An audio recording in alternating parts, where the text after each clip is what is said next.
Soral, bonjour. Bonjour. Alors, coronavirus 2, la suite. Oui. Un mois après de confinement, comment ça se passe? Pour moi, ça ne change pas grand-chose puisque je vis comme j'ai l'habitude de vivre. J'essaie de travailler sur mon bouquin. En revanche, ce qui est intéressant, c'est que cette période est une période je dirais, de radicalisation générale. C'est-à-dire que le complotisme ne peut plus être considéré comme un jeu virtuel Internet. On est quand même dans une période où c'est devenu une réalité. On est quand même tous assignés à résidence. On a perdu du jour au lendemain toutes nos libertés individuelles. On peut être menacé par la police pour aller acheter le pain. On peut même se faire fouiller son sac et un policier peut décider que vos achats ne sont pas considérés comme essentiels si par exemple il y a du Coca-Cola et pas assez de pâtes. Donc on est dans une dictature totalement absurde qui à mon avis d'ailleurs est hors de tout cadre légal. Ça correspond à ce qui est décrété en cas de guerre en gros, c'est-à-dire un pouvoir totalitaire justifié par le salut du peuple et de la nation. Alors que là effectivement on est en guerre, mais on est en guerre contre un fantôme, c'est-à-dire un espèce de virus dont on va parler, parce que l'intérêt là, c'est que quand même avec le recul, il y a quand même des esprits qui se mobilisent dans le corps politique, le corps médical, le corps même de la pensée sociologique, pour poser des questions de plus en plus, je dirais, sérieuses sur la réalité de cette pandémie telle qu'elle nous est présentée par le monde, on va dire, politico-médiatico, médical officiel. Et là, on voit qu'il y a des brèches qui sont taillées de partout. Et c'est ça l'intérêt du temps qu'on a eu depuis la dernière fois. Moi, je fais comme tout le monde. J'essaie de regarder à peu près partout. Donc, je regarde un peu les infos. Et là, je subis effectivement une terreur de masse. J'ai peur d'être malade, j'ai peur de mourir. Je me dis qu'effectivement, nous vivons une époque tragique qui peut rappeler la période de la peste noire. Et puis après, j'éteins ma télé. Je vais sur Internet. Et je regarde et je me dis finalement il y a l'organisation d'une peur générale qui correspond à pas grand-chose, et c'est le travail que je fais. Et puis après je vais me balader un peu dans la rue avec mon auto-attestation qui est quand même aussi ridicule, et je marche et je vois que finalement il y a personne dans les rues, ce qui est assez étrange, mais qu'en réalité il se passe rien. C'est-à-dire qu'on est vraiment dans une séquence, on va dire, de mise en scène et de manipulation. Là où j'ai progressé par rapport à la dernière fois, c'est que la dernière fois, j'essayais d'hypostasier ce qu'était ce virus en fonction d'infos sur lesquelles on avait très peu de recul. Aujourd'hui, on peut quand même être beaucoup plus précis sur le virus, parce qu'avant de parler de tout ce qu'il y a autour, il faut déjà commencer par le départ, c'est le virus.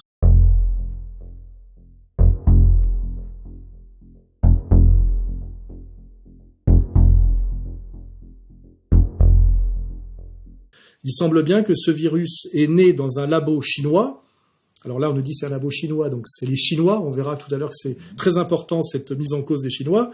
Mais on peut immédiatement constater que ce labo chinois est en Chine, mais qu'il n'est pas chinois. C'est un labo qui a été monté par l'INSERM, l'Institut Pasteur, c'est-à-dire en fait la médecine française qui a à voir beaucoup avec la Fondation Rothschild d'ailleurs, et aussi avec de l'argent américain. Et si les Américains ont mis de l'argent ainsi que les Français dans ce laboratoire de 4e niveau, c'est un laboratoire pour travailler sur des virus éminemment dangereux, c'est parce que les Américains ne peuvent pas le faire sur leur propre sol parce que c'est trop dangereux. Donc on est donc là dans un labo, on va dire, franco-américain qui travaille sur des virus éminemment dangereux, je ne sais pas trop dans quel but, et visiblement, de ce labo aurait fuité un virus. Et je rappelle que le type qui est à la tête de ce labo est Monsieur Lévy, qui est le compère de la dame Buzyn, qui était jusqu'à il n'y a pas longtemps notre ministre de la Médecine, et qui a, comment dirais-je, procédé à un certain nombre d'actes éminemment suspects, dont le plus suspect est dès que le docteur Raoul, par le biais d'Internet, un peu comme Trump, sans passer par les canaux des médias officiels, a dit qu'il avait trouvé un traitement efficace, en fait un traitement assez classique, d'antipaludéens plus d'antibiotiques.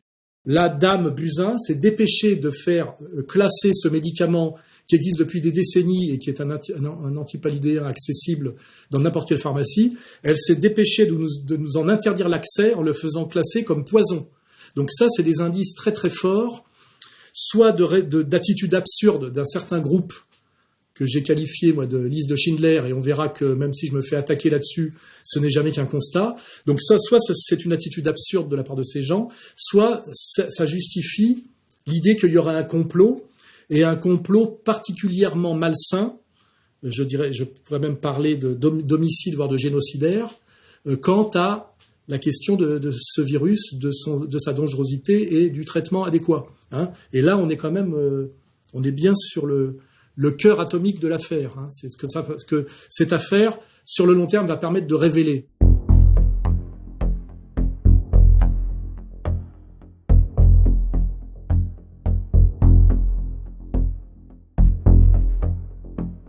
Oui, alors au départ, on nous dit que c'est un virus qui vient du monde, qui a muté de l'animal à l'homme, parce que les Chinois, sur un marché proche de Wuhan, ces vilains Chinois, mangent des chauves-souris vivantes.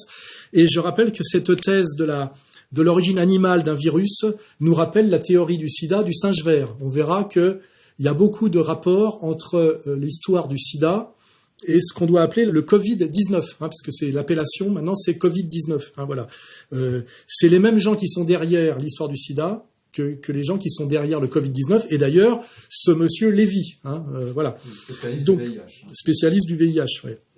Et là, d'un seul coup, on a une révélation très importante de quelqu'un qui est le professeur Montagnier, qui, je le rappelle, est prix Nobel de médecine et qui est considéré comme le découvreur du sida, enfin de la théorie officielle du sida, je crois, qui serait l'histoire d'un rétrovirus. Hein, on y reviendra, je ne vais pas trop creuser tout de suite. Et ce professeur Montagnier nous dit quelque chose qui est d'une vraie bombe, qui depuis d'ailleurs est une bombe qui a été étouffée, comme on étouffe tous les discours du professeur Raoul. Hein. Il y a un vrai travail de disqualification et d'étouffement de ces gens qui sont une des plus grandes sommités mondiales de la lutte antivirale. Hein. C'est pas un guignol. Hein. Les guignols sont plutôt dans le camp d'en face. Et Montagnier, c'est un prix Nobel de médecine spécialiste notamment du virus ou du rétrovirus du sida. Et lui dit qu'il a observé ce virus et que c'est un virus de synthèse. Et vous êtes arrivé à certaines conclusions. Alors, nous sommes arrivés à la conclusion qu'effectivement, il y avait eu une manipulation au sujet de ce virus. C'est-à-dire ? Eh bien, qu'une partie, je ne dis pas le total, n'est-ce pas, mais il y a un modèle qui est évidemment le virus classique, et là c'était un modèle surtout venant de la chauve-souris, mais à ce modèle on a par-dessus ajouté des séquences notamment du VIH, le virus du sida. Mais quand vous dites « on a ajouté », qui a ajouté ? Ah, moi je ne sais pas. Mais c'est pas naturel, c'est ce que vous voulez dire ? Non, ce n'est pas naturel, c'était un travail de professionnel, un travail de biologiste moléculaire. Sa vision est corroborée par un grand scientifique indien dont la thèse est également étouffée.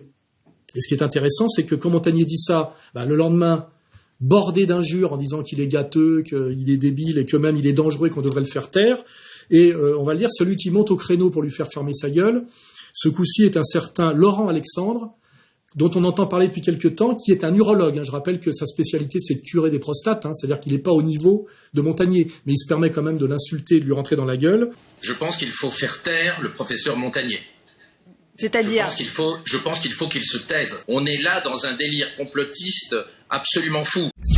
C'est un urologue belge en plus. Alors lui, il n'est jamais que celui qui propage les théories d'un Israélien eugéniste, spécialiste de l'homme augmenté et de l'eugénisme, et qui est qu'on peut qualifier d'extrême droite. Je crois il a même été. Il est à la convention de la droite. Oui, on lui a donné des tribunes dans ce qu'on appelle les cénacles d'extrême droite. C'est-à-dire que d'un seul coup, là, il n'y a plus de problème que ce mec vienne de l'extrême droite. Donc c'est un mec qui n'a pas de compétences médicales particulières. Il est urologue.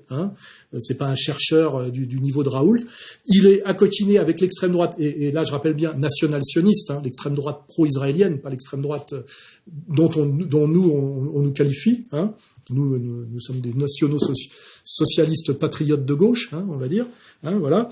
Et donc voilà, on a aujourd'hui toujours pareil, bagarre entre un type éminemment compétent qui balance une bombe qui est Montagnier. Je rappelle que Montagnier est quelqu'un qui est à l'origine de la théorie officielle du rétrovirus du sida et qui est revenu sur cette théorie progressivement en disant, parce qu'il a été un peu acculé et qu'il n'est pas totalement malhonnête, en disant qu'on pouvait guérir du sida et redevenir séronégatif par une bonne hygiène de vie. We can be exposed to HIV many times without being chronically infected. our immune system could get rid of the virus within a few weeks if you have a good immune system. And this is the problem also of African people.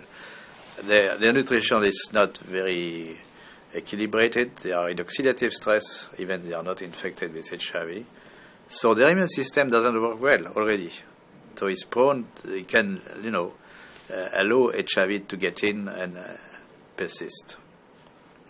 So there are many ways which are not the vaccine, the magic name, the vaccine.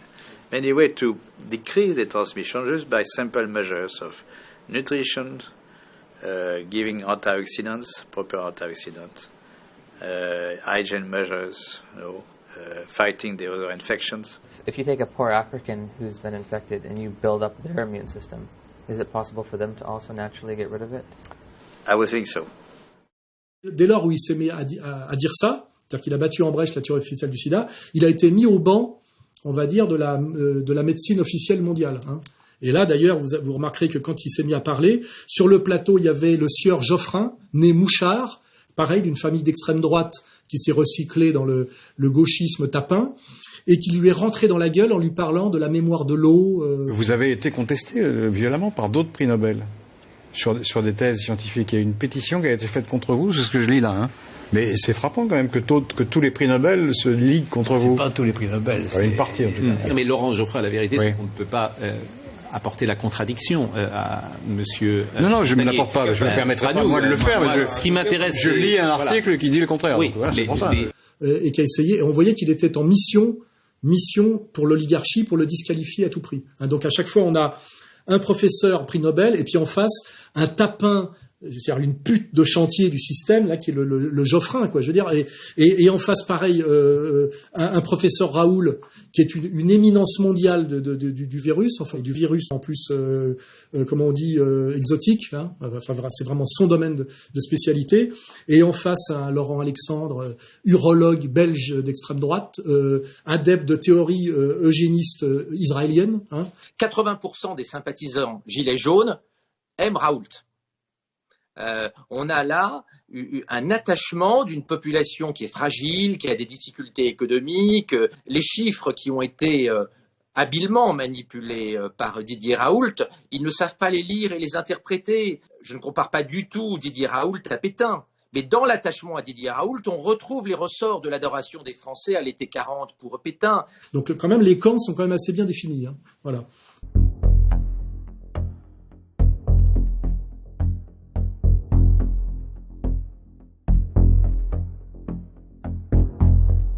N'oublions pas donc que cette pandémie a démarré en Chine. Et ce qui a été spectaculaire, c'est que le nouveau président Xi Jinping, dont il faut parler, qui a réussi à reprendre le contrôle de la Chine en s'appuyant sur la structure solide qu'est le Parti communiste chinois, et qui s'est fait nommer pratiquement président à vie, avec des discours très anti-nouvel ordre mondial, et en voulant renouer avec ce qu'on appelle l'empire du milieu, c'est-à-dire de la grandeur de la Chine, en échappant, c'est pratiquement ces termes, à la laideur mondialiste. Hein. Il voulait renouer avec la beauté, c'est quand même des choses importantes.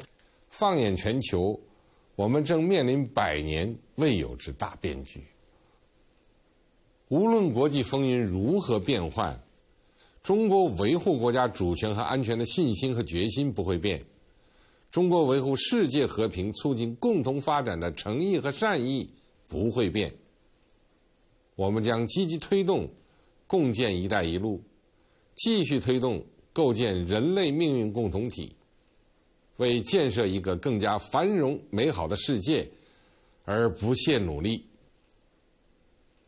Et alors aujourd'hui, ce Xi Jinping est attaqué à mort par l'oligarchie mondialiste, un peu comme l'a été Poutine à une autre époque, comme traître au mondialisme. Hein. Et on met tout en ce moment sur le méchant Xi Jinping qui a remplacé, je dirais presque le général le maréchal de Corée du Nord. Hein. C'est le super Kim Jong-un. Hein, voilà. Alors lui, qu'est-ce qu'il a fait?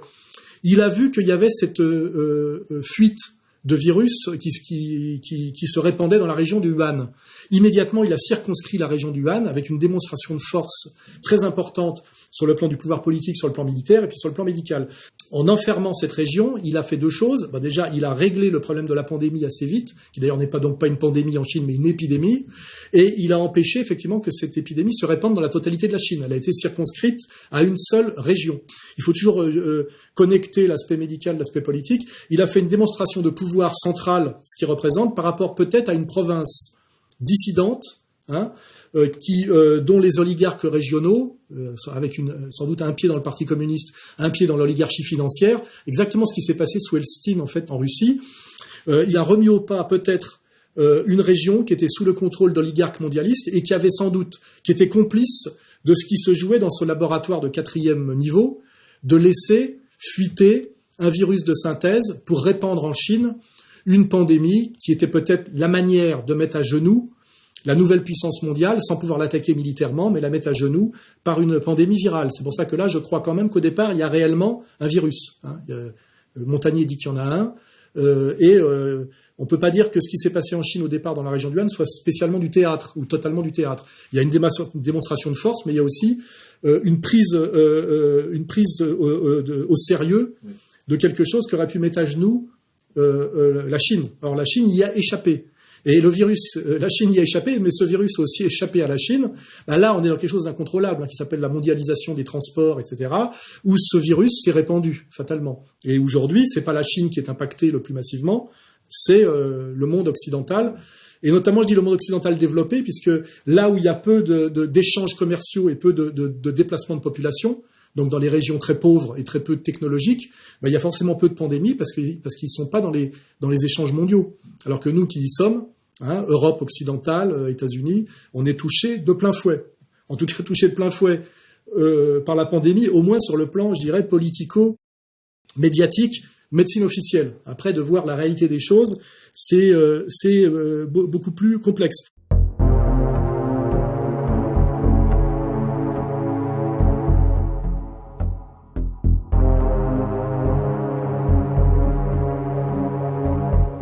Alors maintenant, c'est la question du Covid-19. Alors j'ai pas mal réfléchi à cette question en regardant toutes les sources possibles.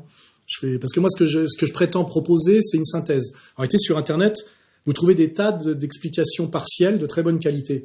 Moi, ce que j'essaye, c'est de faire la synthèse globale, ce qui est peut-être le plus difficile, et c'est en général un peu ma spécialité, c'est la synthèse finale. Voilà. Donc le Covid-19 est une appellation générale qui permet de mettre tout ce qui est viral saisonnier dedans. Ce qui fait que d'un seul coup, si vous parlez d'un certain nombre de pathologies saisonnières, grippe, pneumonie, et puis encore d'autres choses, vous faites pas décoller les statistiques, vous êtes dans des statistiques qui correspondent à la période hivernale, de ce qui se passe dans la région de Milan en Italie l'année dernière. Vous regardez les stats, etc. Mais si d'un seul coup vous dites il y a quelque chose qui vient de nous tomber dessus, qui est un danger mortel, qui s'appelle le Covid-19, et que vous dites que tous les gens qui vont à l'hôpital avec un problème dans la sphère ORL, quand ils se sont cassés une jambe, c'est plus difficile, mais ils essayent quand même, vous verrez, et que vous mettez tout ça sous l'appellation Covid-19, d'un seul coup, vous faites péter les statistiques, et vous créez une psychose entretenue par les politiques, les médias, et le corps médical complice. Parce que c'est là que se joue l'arnaque, c'est que s'il n'y a pas cette complicité d'une certaine partie du corps médical, le politico-médiatique ne peut pas faire grand-chose. Donc il faut qu'il y ait ces trois partenaires.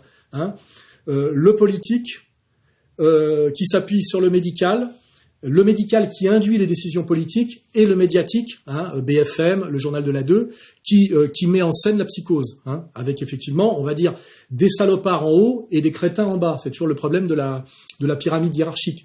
Des crétins qui relaient une volonté de salopard. Le coronavirus continue de se propager en France et le bilan continue de s'alourdir. 89 décès supplémentaires hier.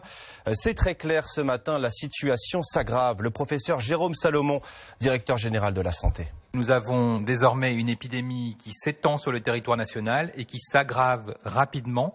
Nous avons donc un objectif très clair, atténuer et décaler les effets de la vague en cours. Et donc on vous demande vraiment, impérativement, de respecter le confinement. Le sieur Salomon, encore un de la liste de Schindler, qui est le grand Manitou de la médecine française, et qui, je le rappelle, descend directement du capitaine Dreyfus et dit lui-même que une de ses fonctions, c'est de venger le capitaine Dreyfus de la méchanceté des Français. Alors, Décision et stratégie santé décrit de la façon suivante Jérôme Salomon. Je cite, « Les patrons d'administration centrale sont le plus souvent sans histoire. Ce n'est pas exactement le cas pour Jérôme Salomon, âgé de 48 ans, à la tête de la Direction générale de la santé. Enfin, il doit se construire son fil généalogique avec le tissu décousu d'une mémoire personnelle secouée par le drame de la Shoah et de l'affaire Dreyfus.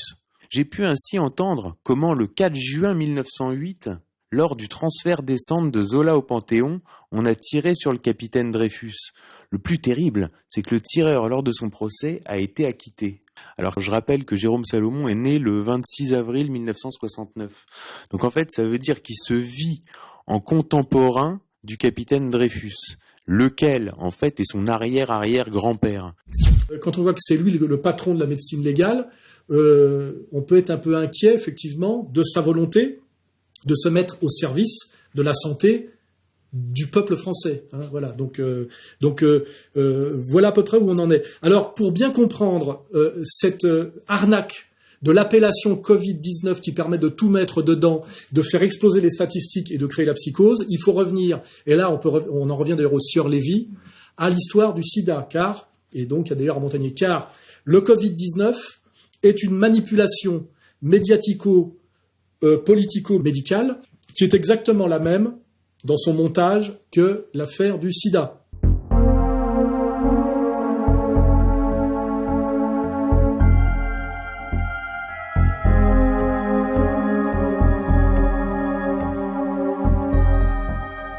Donc on va revenir sur l'histoire du sida, hein, sans faire de la haute médecine, mais on a le recul pour le sida. Donc je rappelle le sida.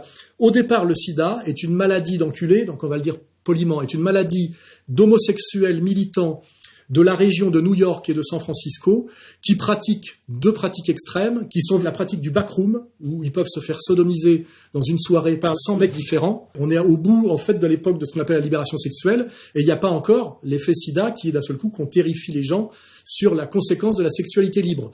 Et d'un seul coup, on découvre que des homosexuels militants amateurs de poppers développent une maladie nouvelle qui s'appelle le sarcome de Kaposi, dont ils meurent comme des mouches. Et je rappelle que les morts qui créent d'ailleurs cette psychose qu'on appelle nouvelle appellation le sida, qui est le syndrome immunodéficient, voilà, ce sont des homosexuels qui meurent du sarcome de Kaposi. Ils ont des plaques sur la gueule et ils meurent très rapidement.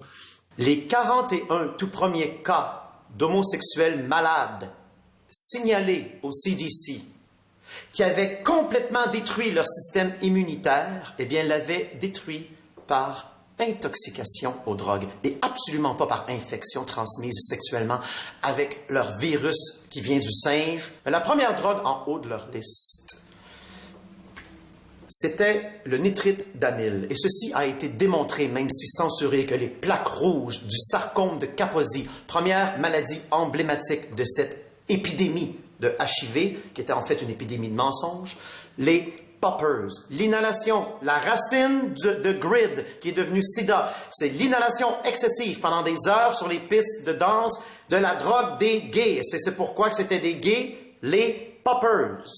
Donc déjà, dans la communication de masse, on essaye de cacher que c'est une maladie d'homosexuels et de junkies qui se shootent, hein, c'est-à-dire des gens qui, par la sodomie et par la shooteuse, font passer directement des trucs dans le sang par les lésions anales et par la shooteuse. Hein, on cache ça parce que ça reviendrait à montrer du doigt la responsabilité des homosexuels et des junkies, qui sont des marginaux à l'époque. Donc il y a toute une dimension politique de camouflage de ça. Et on élucubre une théorie qui est de dire que le sida est une maladie. Alors, même moi, j'ai du mal à me rappeler, le sida n'est pas une maladie. Le sida est un syndrome immunodéficient qui permet le développement de maladies. Or, ces maladies, selon les régions et selon les catégories sociales, et même selon les époques, ne sont pas les mêmes. Et aujourd'hui, dans l'esprit général, par la manipulation médiatico-politico-médicale, on met exactement sous la même appellation de sida les homosexuels de la bourgeoisie supérieure qui sont morts du sarcome de Kaposi à Los Angeles entre 1983 et 1987, et tous les Africains qu'on dit morts du sida qui meurent en réalité des maladies de la misère et de la pauvreté en Afrique. ce qui n'a strictement rien à voir. Mais on dit tout ça, c'est le sida. Ce qui permet de créer des statistiques affolantes, ce qui permet, ce qui est très important, de terroriser la population mondiale sur les dangers de la sexualité à contact direct, alors qu'en même temps on est dans une idéologie de la pornographie généralisée. Ce qui est très intéressant, c'est-à-dire que on pousse les gens à la sexualité et on leur dit qu'ils sont en danger de mort s'ils pratiquent une sexualité directe, ce qui pousse à mon avis vers la pornographie et la sexualité virtuelle. Donc on a aussi pareil, liste de Schindler, marché de la pornographie internet, il y a toujours la même arnaque, hein. Et aussi, même rapport qu'avec le Covid-19, l'idée que vous êtes malade parce que vous répondez positivement à un test, ce qu'on appelle la séropositivité. La séropositivité, c'est qu'on vous fait un test et selon une quantité on dit que vous êtes positif ou négatif. Et la réalité, c'est qu'il n'y a aucun rapport entre être positif à un test de séropositivité, parce qu'on sait que, par exemple, une femme enceinte, si on lui fait un test de sida, elle sera séropositive tout simplement parce qu'en étant enceinte, elle répond positivement à ce test. Bon, là, les médecins vous pouvez vous amuser à les chercher sur Internet, hein, tout ça a été démontré 20 000 fois. Mais le politico-médical complice vous dit, vous êtes séropositif, donc vous avez en gros le sida en vous, qui peut se développer, et donc vous êtes en danger de mort, donc déjà votre vie bascule dans la menace de mort permanente, un peu comme un type dont on dit qu'il a un cancer, et puis il faut surtout vous soigner, et là on vous colle comme par hasard un médicament qui s'appelle la ZT, qui est un poison mortel avec une tête de mort sur la boîte, dont on a des stocks à ne plus savoir qu'en faire, et on sait aujourd'hui que c'est des énormes scandales, parce que les gens en fait développent un effondrement physique constatable qui est en fait la conséquence non pas de la maladie qui n'existe pas, mais du traitement.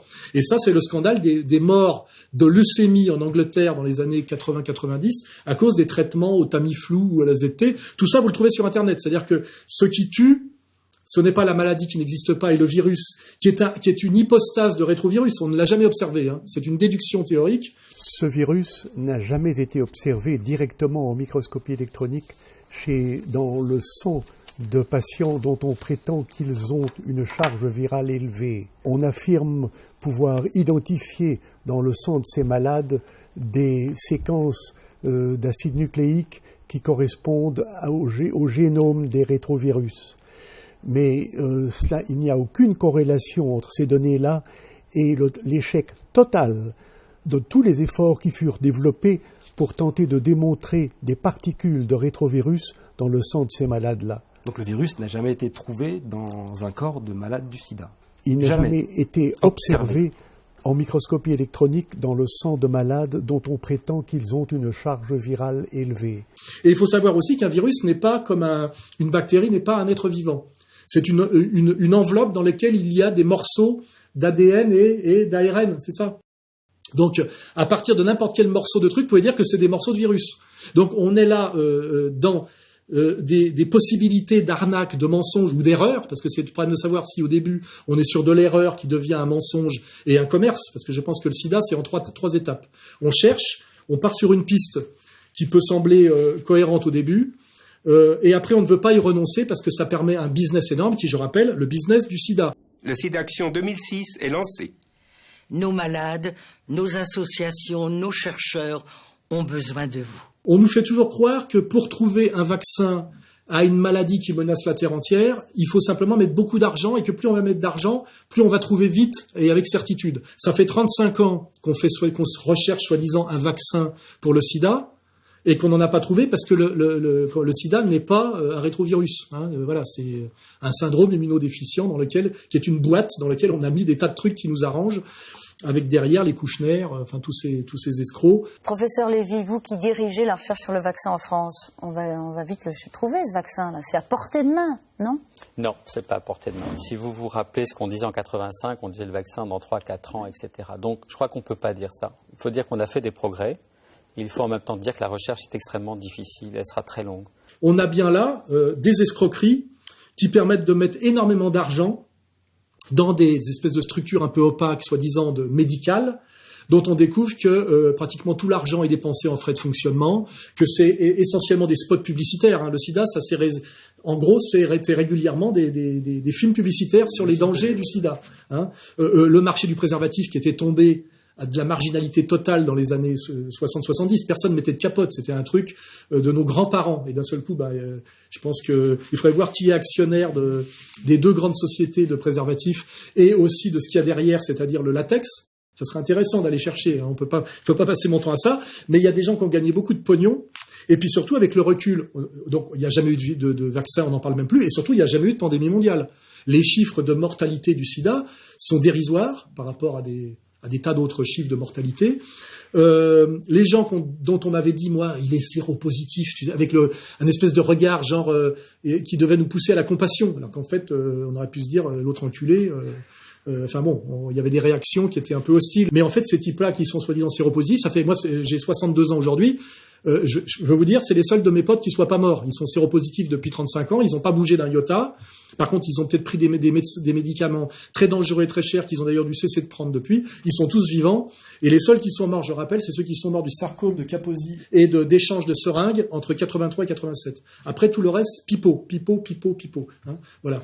Je vous mets au défi de trouver des gens qui meurent massivement du sida aujourd'hui à cause de leurs pratiques sexuelles. Hein, voilà. Donc, quand on a étudié avec le recul toute l'escroquerie du sida, et je le rappelle, escroquerie médico-politico-médiatique, et qui derrière aboutit à énormément de pognon pour une structure qu'on appelle Big Pharma, que je préfère appeler moi le complexe pharmaco-chimique, qui a beaucoup à voir avec ce qui constitue les noyaux durs du nouvel ordre mondial, avec le complexe militaro-industriel, le complexe agroalimentaire, et sans doute le complexe journalistique mondial, hein, parce qu'on voit aussi, c'est pareil. Si on remonte à l'origine du charity business, c'est-à-dire du mélange malsain du showbiz, qui en s'appuyant sur des vedettes font des collectes de masse par la télé pour que le crétin chrétien christian toujours compassionnel donne de l'argent dans le but que la médecine trouve des remèdes pour des maladies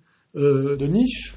L'invention de tout ça, c'est le Téléthon. J'ai pas révisé spécialement, mais allez sur Internet. Le Téléthon est une invention du lobby médical américain, avec Hollywood et le showbiz derrière, où vous avez un comique très drôle d'ailleurs que j'aime bien, mais pédophile, je crois, qui s'appelait Jerry Lewis, qui effectivement agite un petit myopathe, c'est-à-dire un enfant en train de baver sur un fauteuil roulant, dans une émission de télé qui passe en même temps sur toutes les chaînes. C'est le modèle qui a servi aussi d'action. Et là, vous avez un compteur où les gens sont poussés à donner. Et tout ça, ce pognon va dans la poche, effectivement, de ceux qui ont monté la combine. Et vous verrez qu'une fois de plus, cherchez, vous trouverez, la liste de Schindler s'allonge encore un peu plus. J'en suis désolé. Et que surtout, est-ce qu'au bout du bout, on fait grand-chose pour les myopathes Là, on peut rappeler dans ce genre d'arnaque ce qu'on appelait, je crois, la Ligue contre le cancer, et l'affaire Crozemarie, qui cumulait Franc-Mac et de la communauté de Lumière, qui a fini par prendre 4 ans de prison. Il a fait seulement 2 ans ferme, parce qu'on se rendait compte que tout cet argent qui était collecté pour la lutte contre le cancer lui permettait de se faire construire à lui et à ses potes des villas avec piscine, que pratiquement tout l'argent passait en frais de fonctionnement et en frais somptuaires, et que c'est allé tellement loin dans l'arnaque qu'il a fini quand même à faire un peu de prison. Il est sorti d'ailleurs assez vite, je crois 2 ans après, grâce à toutes ces belles relations maçonniques et de la communauté. Intéressez-vous à faire Crozemarie. À chaque fois, vous verrez que vous pouvez recouper. Et je rappelle que le patron du SIDAction n'était autre que l'ignoble Pierre Berger, le sieur Pierre Berger, délinquant sexuel de type pédosataniste notoire, qui m'a fait condamner plusieurs fois, et dont l'héritier est Monsieur Cox, dont je rappelle qu'il est le paysagiste de l'île aux esclaves de Monsieur Epstein. Là aussi... je ne vais pas parler de liste de Schindler, mais on est encore, on retombe un peu à chaque fois sur les mêmes. Nouvel ordre mondial, pédosataniste. Hein, voilà.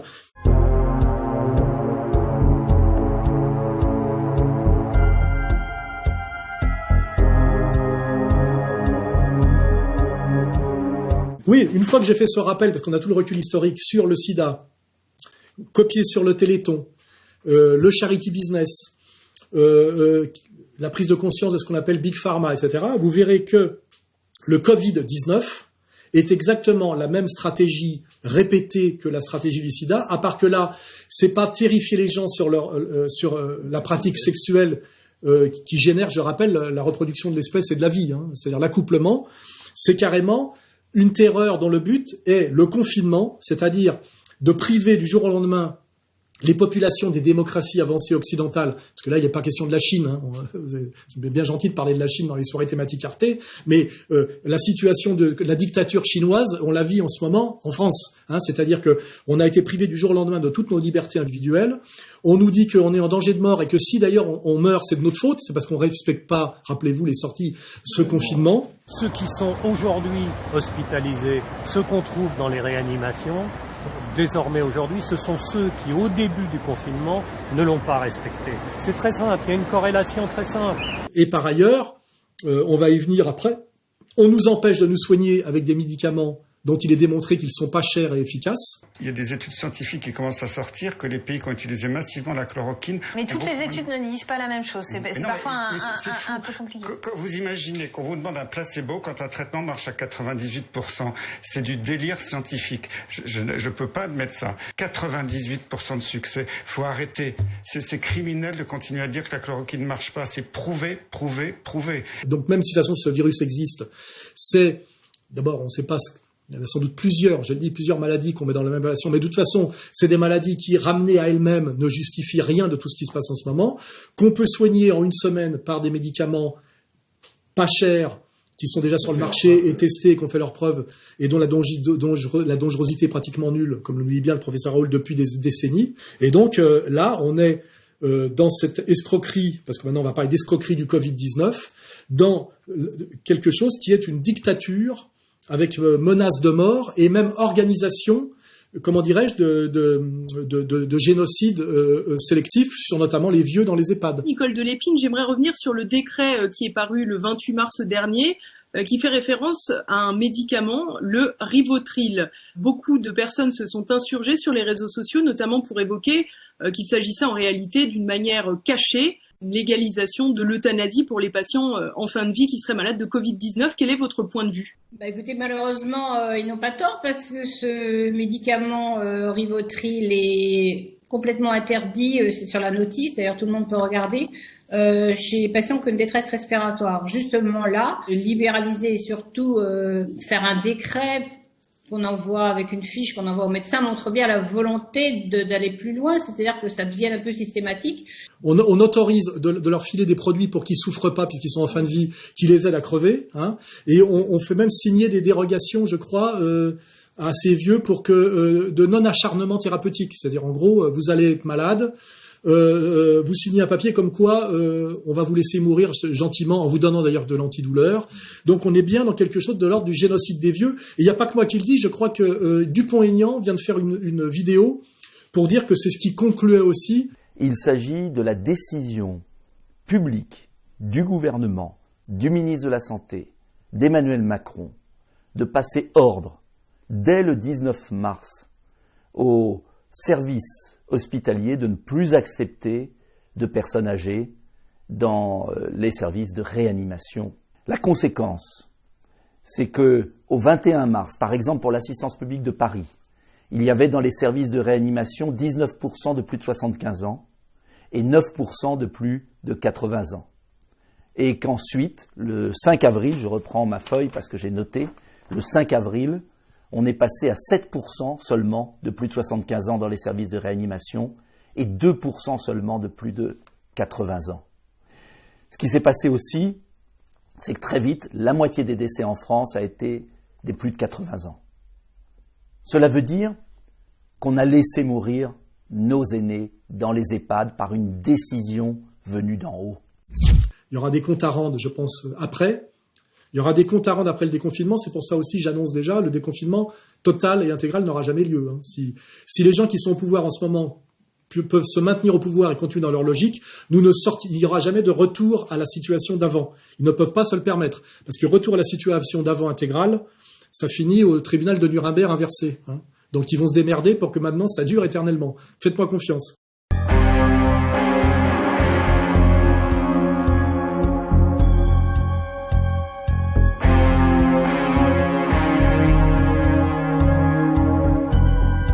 On nous dit par tous les moyens que l'hydrochloroquine n'est pas le médicament qui marche, alors qu'on sait que nos élites s'en procurent, se soignent avec, et on vient même de découvrir qu'elles en ont des stocks qu'elles destinent à l'armée française. Petite vidéo livraison de masques à l'Institut Curie. Ils sont sympas les Chinois, Théma. Ils nous mettent des petits messages. Unis nous vaincrons.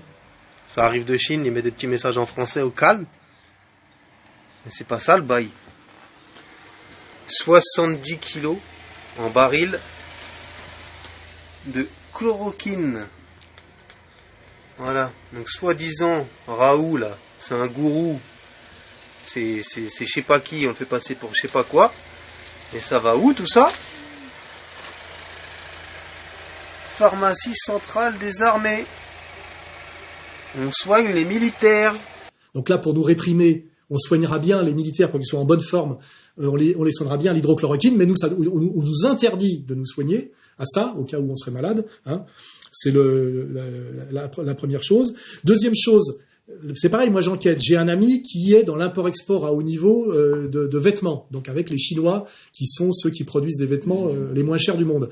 Comme ils sont en train de lui ruiner son économie de grosses PME, puisqu'on est en train de détruire l'économie française des PME, hein, parce que c'est essentiellement ça, les restaurants, PME, TPE, hein, il s'est recyclé de manière accélérée dans l'importation de masques, puisqu'on en a quand même besoin, parce qu'on se dit, bon, un masque, on ne sait pas trop ce que c'est que ce Covid-19. De dire que le Covid-19 est une escroquerie ne veut pas dire qu'il ne faut pas mettre de masque. On peut quand même mettre des masques, parce que on est dans une période de pathologie saisonnière de type ORL. Bon, en tout cas, ce qui est sûr, c'est qu'on ne trouve pas de masques. Il y a 22 000 pharmacies en France.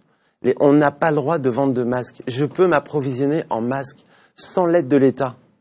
La majorité des pharmaciens peuvent le faire. Il y a des réseaux. On a nos filières. Aujourd'hui, le pharmacien n'a pas le droit de vendre de masques. On n'a même pas le droit d'en acheter. Et qu'on empêche les flics d'emporter, on empêche le corps médical d'emporter, et on se débrouille pour organiser systématiquement une pénurie de masques. Alors là, on se pose des questions. On se dit, on est si inefficace que ça. On avait des stocks de masques, on les a balancés avant la pandémie, alors qu'on en avait.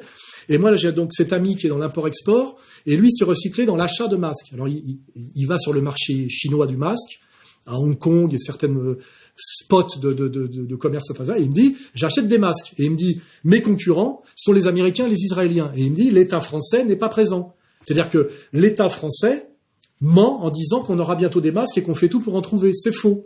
On fait exactement l'inverse. Pas de test, même si d'ailleurs le test ne sert pas à grand-chose, à mon avis. Pas de masque.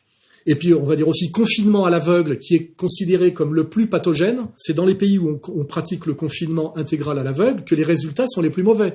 Je rappelle que la Suède ne pratique aucun confinement et joue sur ce qu'on appelle la régulation naturelle d'une pandémie par montée collective de défense immunitaire. Et il n'y a pas de problème en Suède. Warum, Herr Bundeskanzler, ist eigentlich die Entwicklung im Bereich der Neuinfizierten auch in Schweden eindeutig eine positive? Warum ist das so? Warum ist eigentlich die Tendenz im Allgemeinen, was die Todesrate betrifft, auch in Schweden eine positive, verglichen mit vielen anderen Ländern, die so wie Sie ganz restriktive Maßnahmen gesetzt haben? Ça déconfine dans pas mal de pays. Il y a des pays d'ailleurs qui refusent le confinement. On parlera des États-Unis, on parlera de la Russie, on peut parler du Brésil, etc. Ce qui est certain, c'est que le confinement intégral à l'aveugle est la stratégie la plus débile, la plus nocive sur tous les plans, et c'est la stratégie française, qui est par ailleurs sans doute le pays le plus occupé par les tenants du nouvel ordre mondial que j'appelle pédo-sataniste, kabbaliste. Hein. On va de plus en plus avancer dans la théorie fine. Hein, voilà. Donc je pense qu'il y a quand même une corrélation entre la manière dont on est maltraité et d'où viennent nos dominants. C'est directement corrélé. Hein, voilà.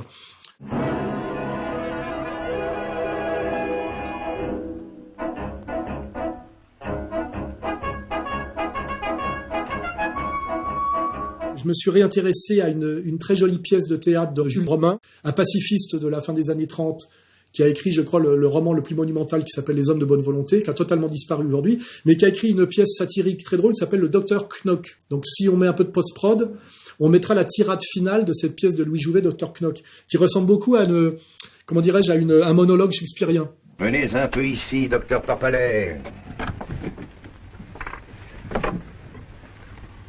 Vous connaissez la vue qu'on a de cette fenêtre?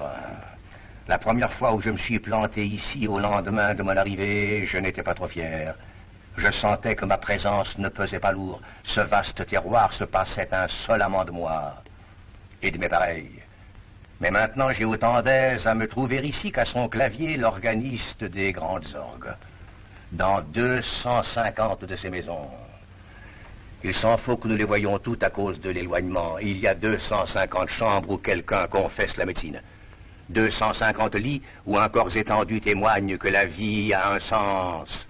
Et grâce à moi, un sens médical. Et je ne vous parle pas des cloches. Songez que pour tout ce monde, leur premier office est de rappeler mes prescriptions, qu'elles sont la voix de mes ordonnances. Songez que dans quelques instants, il va sonner 6 heures, que pour tous mes malades, 6 heures, c'est la deuxième prise de température rectale, et que dans quelques instants, 250 thermomètres vont pénétrer à la fois. Mon cher confrère. L'idée, c'est que on n'est plus dans la médecine serment d'Hippocrate où le but c'est de soigner des gens. Le but c'est de produire des malades pour leur vendre des médicaments, et des médicaments le plus cher possible. Hein. Donc on n'est plus dans le monde de la médecine, on est dans le monde de la maladie.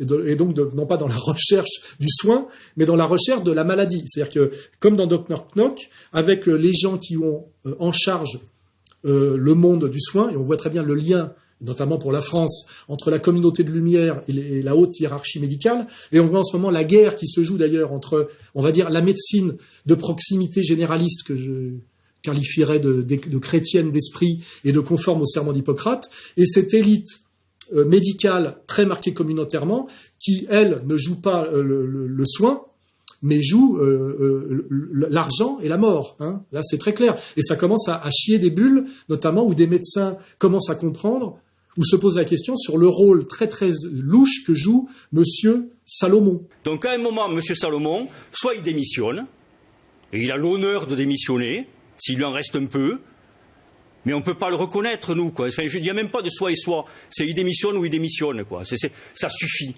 Franchement, la profession n'en peut plus, je vous le dis, parce que l'immense majorité des médecins, des soignants, n'en peut plus de cette pantomime, n'en peut plus de ce numéro de cirque qu'il nous fait tous les soirs, de Capitaine Constate, où il nous dit juste des chiffres, tant de décès, tant d'entrées dans les hospitalisations, tant de sorties, ce qui n'a strictement aucune valeur épidémiologique, rien. Ça suffit, quoi. Salomon, ça suffit. Ce qui se passe en ce moment est l'accélération de ce que je décris depuis des années et dont j'essaie de prévenir le peuple de France. On vient d'opérer avec le Covid-19 à ce qu'on peut appeler un saut qualitatif de la dictature du nouvel ordre mondial dont j'ai dit qu'elle était très marquée communautairement et que son assise, je dirais, idéologique, symbolique et même, je dirais, eschatologique et vétérotestamentaire. Hein, voilà.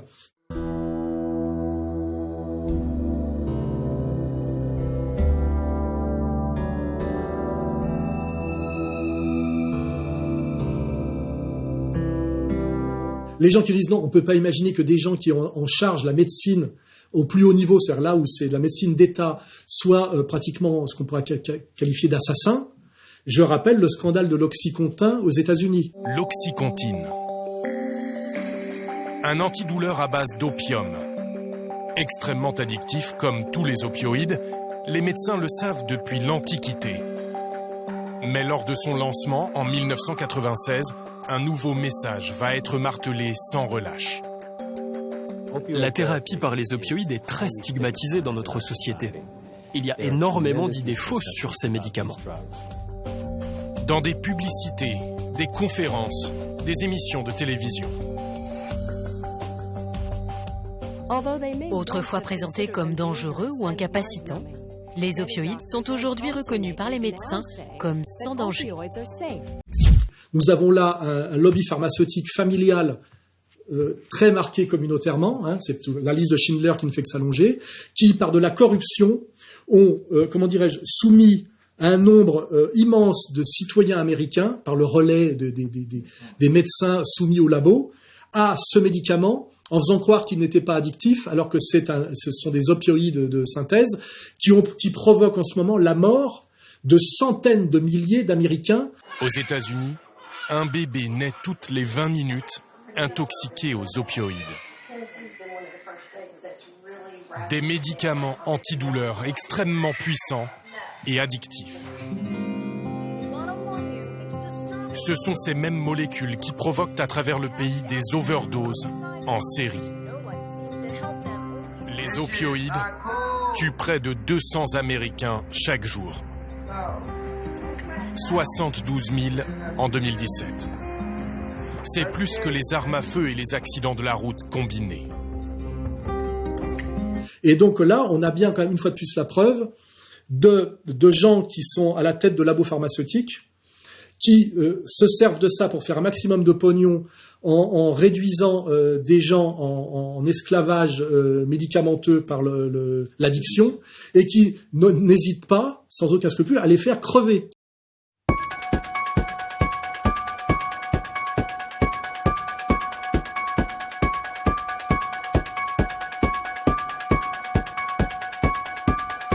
Nous arrivons là à Monsieur Bill Gates. Monsieur Bill Gates, qui a lâché ses affaires de programmes informatiques. On est toujours là dans le virus, mais dans le virus virtuel. Hein. On est dans comment dirais-je, le passage du monde réel au monde virtuel par l'électronique généralisée d'Internet. Hein. On voit bien que tout ça a un sens, a plusieurs acceptions de ce que veut dire virus, monde virtuel, réalité, réalité augmentée, vérité, mensonge, etc., etc. C'est intéressant. C'est que le Bill Gates est sorti en fait de Microsoft pour se consacrer à sa fondation. Ça le fait passer pour un philanthrope. C'est assez facile de démontrer qu'une fondation, c'est pas du tout philanthropique. Hein. C'est un business. C'est d'ailleurs de la défiscalisation et c'est de la recherche de capitaux qui d'ailleurs marche avec toutes les multinationales mondiales. Il y a des gens qui font le travail, c'est pas grand-chose. Mais ce qui est sûr, c'est que Monsieur Bill Gates est devenu un apôtre du nouvel ordre mondial. Alors on avait Al Gore, c'était la lutte contre le réchauffement climatique. On voit très bien que tout ça, c'est des mecs très haut placés dans l'oligarchie mondialiste et le nouvel ordre mondial. Et alors lui, c'est la vaccination nécessaire du monde entier. You can have a virus where people feel well enough while they're infectious that they get on a plane or they go to a market.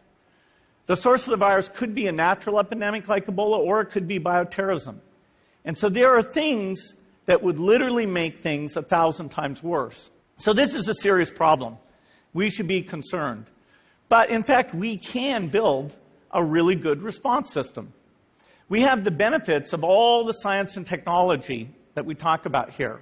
We've got cell phones to get information from the public and get information out to them. We have satellite maps where we can see where people are and where they're moving. We have advances in biology that should dramatically change the turnaround time to look at a pathogen and be able to make drugs and vaccines that fit for that pathogen.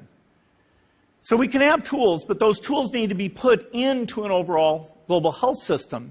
C'est-à-dire que lui, il a anticipé, on ne sait pas comment, parce qu'il est quand même passé de la Silicon Valley, c'est-à-dire du virus informatique au virus médical. C'est pas un spécialiste, mais lui, il a senti venir qu'il fallait à tout prix vacciner la Terre entière contre le risque d'une pandémie mondiale. Alors ce qui est génial avec ces prophètes, c'est qu'effectivement, c'est assez facile d'être prophète quand vous faites partie de ceux qui sont en train de mettre en place le programme. C'est un peu la spécialité d'Attali aussi. D'annoncer des trucs qui en fait il crée lui-même. Hein. C'est ce qu'on appelle la prophétie autoréalisatrice. Et puis ce que Gilad Atzmon appelle aussi le syndrome pré-traumatique. Hein.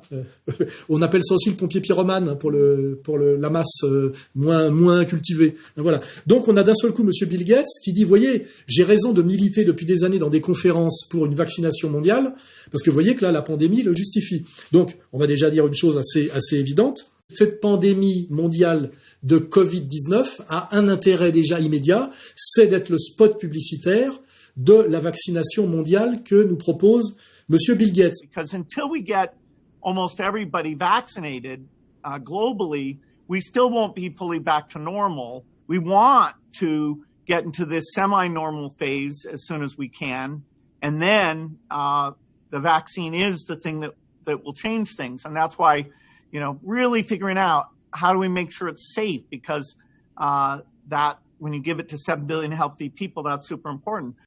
Or, cette vaccination, c'est pas nous vacciner contre des maladies, c'est mettre dans chaque individu de la planète Terre quelque chose. Alors ils vous disent tantôt c'est un micropuçage, tantôt non, c'est pas un micropuçage. D'ailleurs, c'est pas un micropuçage, c'est un nanopuçage, donc un puçage invisible.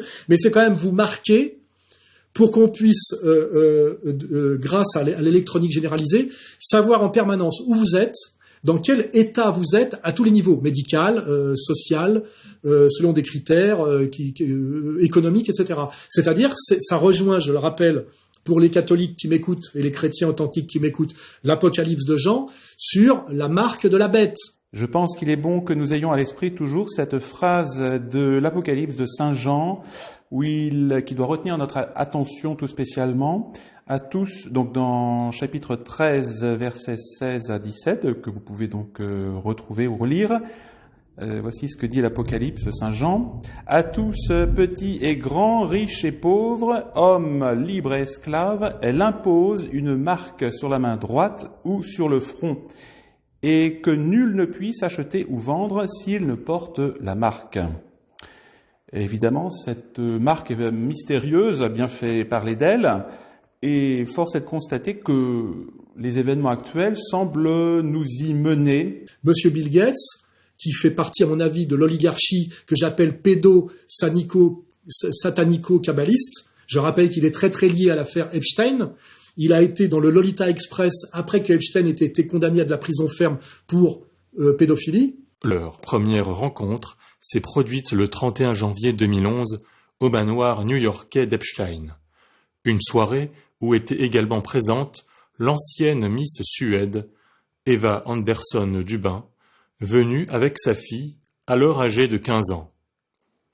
Une femme suédoise très séduisante et sa fille sont venues et j'ai fini par rester assez tard, expliquera le lendemain Bill Gates à ses proches collaborateurs. Bien que propriétaire d'un jet privé, Bill Gates a voyagé en mars 2013 depuis Teterboro jusqu'à Palm Beach à bord du Lolita Express. En octobre 2014, il a donné $2 millions au Media Lab du Massachusetts Institute of Technology, MIT. Un cadeau décrit dans des courriels internes comme ayant été dirigé par Jeffrey Epstein. Donc il est tenu déjà par là, il fait partie du gang, volontaire d'ailleurs ou tenu par des films d'activités pédocriminelles, puisque je rappelle que l'affaire Epstein, c'est ça, c'est une opération de chantage mondial sur l'oligarchie de gens qui sont filmés en train de participer à des viols d'enfants ou à des cérémonies pédosatanistes dont nous parlait déjà le courageux cinéaste anglais dans Eyes Wide Shut, Stanley Kubrick. Pour ceux qui n'avaient pas compris de quoi Stanley Kubrick parlait, en général il parle de choses sérieuses, Kubrick, dans ses films. À chaque fois il s'attaquait à des vrais sujets. Le Bill Gates, tenu par Epstein, alors Epstein est peut-être mort, mais on rappellera que Epstein, une fois de plus, c'est la liste de Schindler qui s'allonge. Il n'est pas breton, même si sa collègue, Madame Ghislaine Maxwell, est aujourd'hui planquée dans son château dans le Périgord. Ça, c'est le volet français de l'affaire Epstein. Je rappelle que tout ça est directement connecté au Mossad israélien. C'est-à-dire que cette opération de chantage mondial pour soumettre l'oligarchie mondiale au projet de domination mondiale oligarchique, tout ça converge en Israël, pas en Arabie Saoudite, ni en Iran, ni en Chine. Merci de le rappeler, on va parler aussi de ça.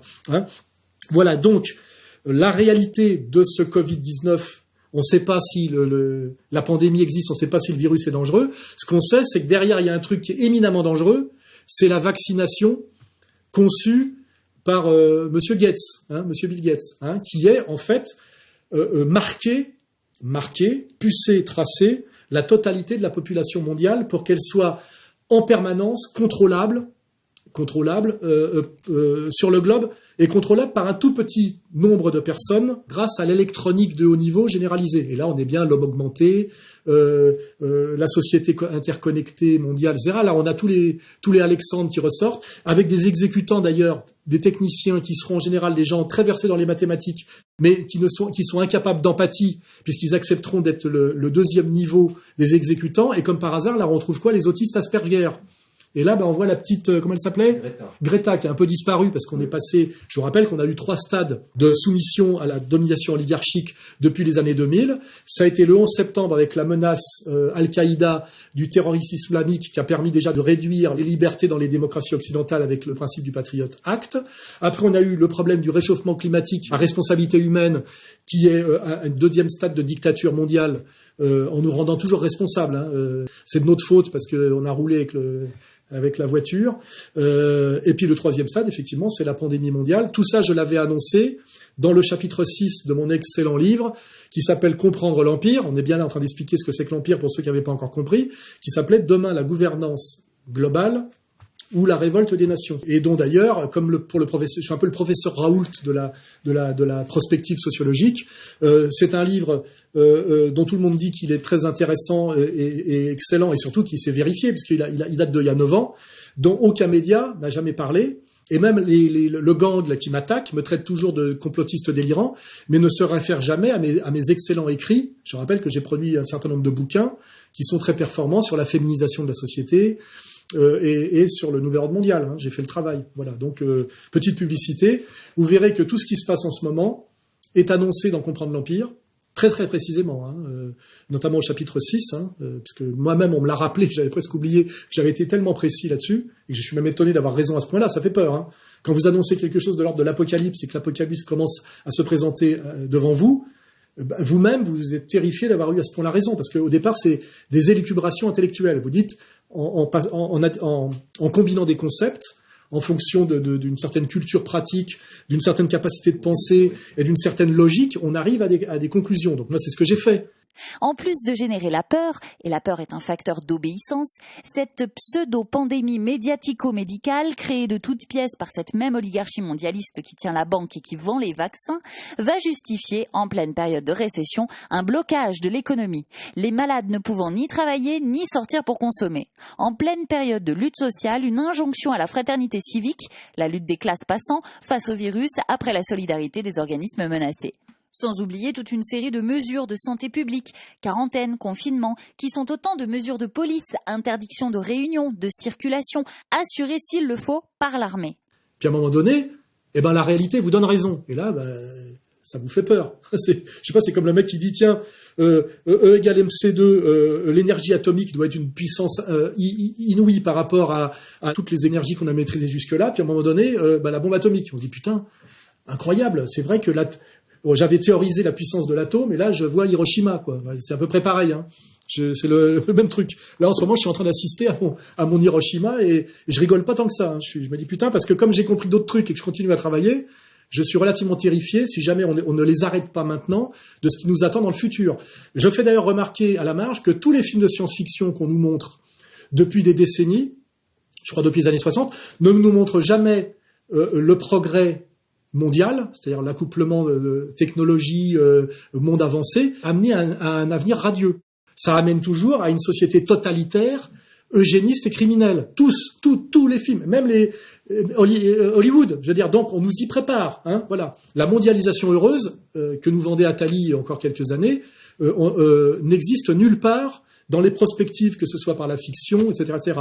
C'est tous la catastrophe, ou comment gérer au mieux la catastrophe, ou de toute façon on ne coupera pas la catastrophe. D'ailleurs, Attali, il faudra en reparler, parce que lui, comme c'est un prétentieux, ça c'est le côté pied noir, il n'a pas la discrétion des Ashkénazes, il se vante beaucoup, donc il balance tout. Quand il a dit on ira au nouvel ordre mondial, est-ce qu'on ira avant le chaos ou après? C'est à vous de voir si vous voulez en faire l'économie. C'est carrément une menace directe. Évidemment, un jour il y aura un gouvernement mondial, et aucune solution ne viendra sans un gouvernement mondial. On va vers ça. Est-ce qu'on ira à la place de la guerre ou après la guerre? Je ne sais pas, mais c'est ça qu'il faut viser. D'accord. Vous avez entendu ce qu'il vient de dire. Oui. Est-ce qu'on ira avec ça? Comment vous avez Avant la guerre ou à la place de la guerre? Avant la guerre ou... Non. Ou à la place de la guerre. Non, vous avez dit après la guerre. Après la guerre, pardon. Oui. Après la guerre ou à la place de la guerre, bien sûr. Et lui, c'est pas qu'il est prophète, c'est qu'il fait partie du Kahal. Il fait partie des mecs qui travaillent. Donc c'est facile de prévoir quand c'est vous qui décidez. C'est assez facile. Voilà.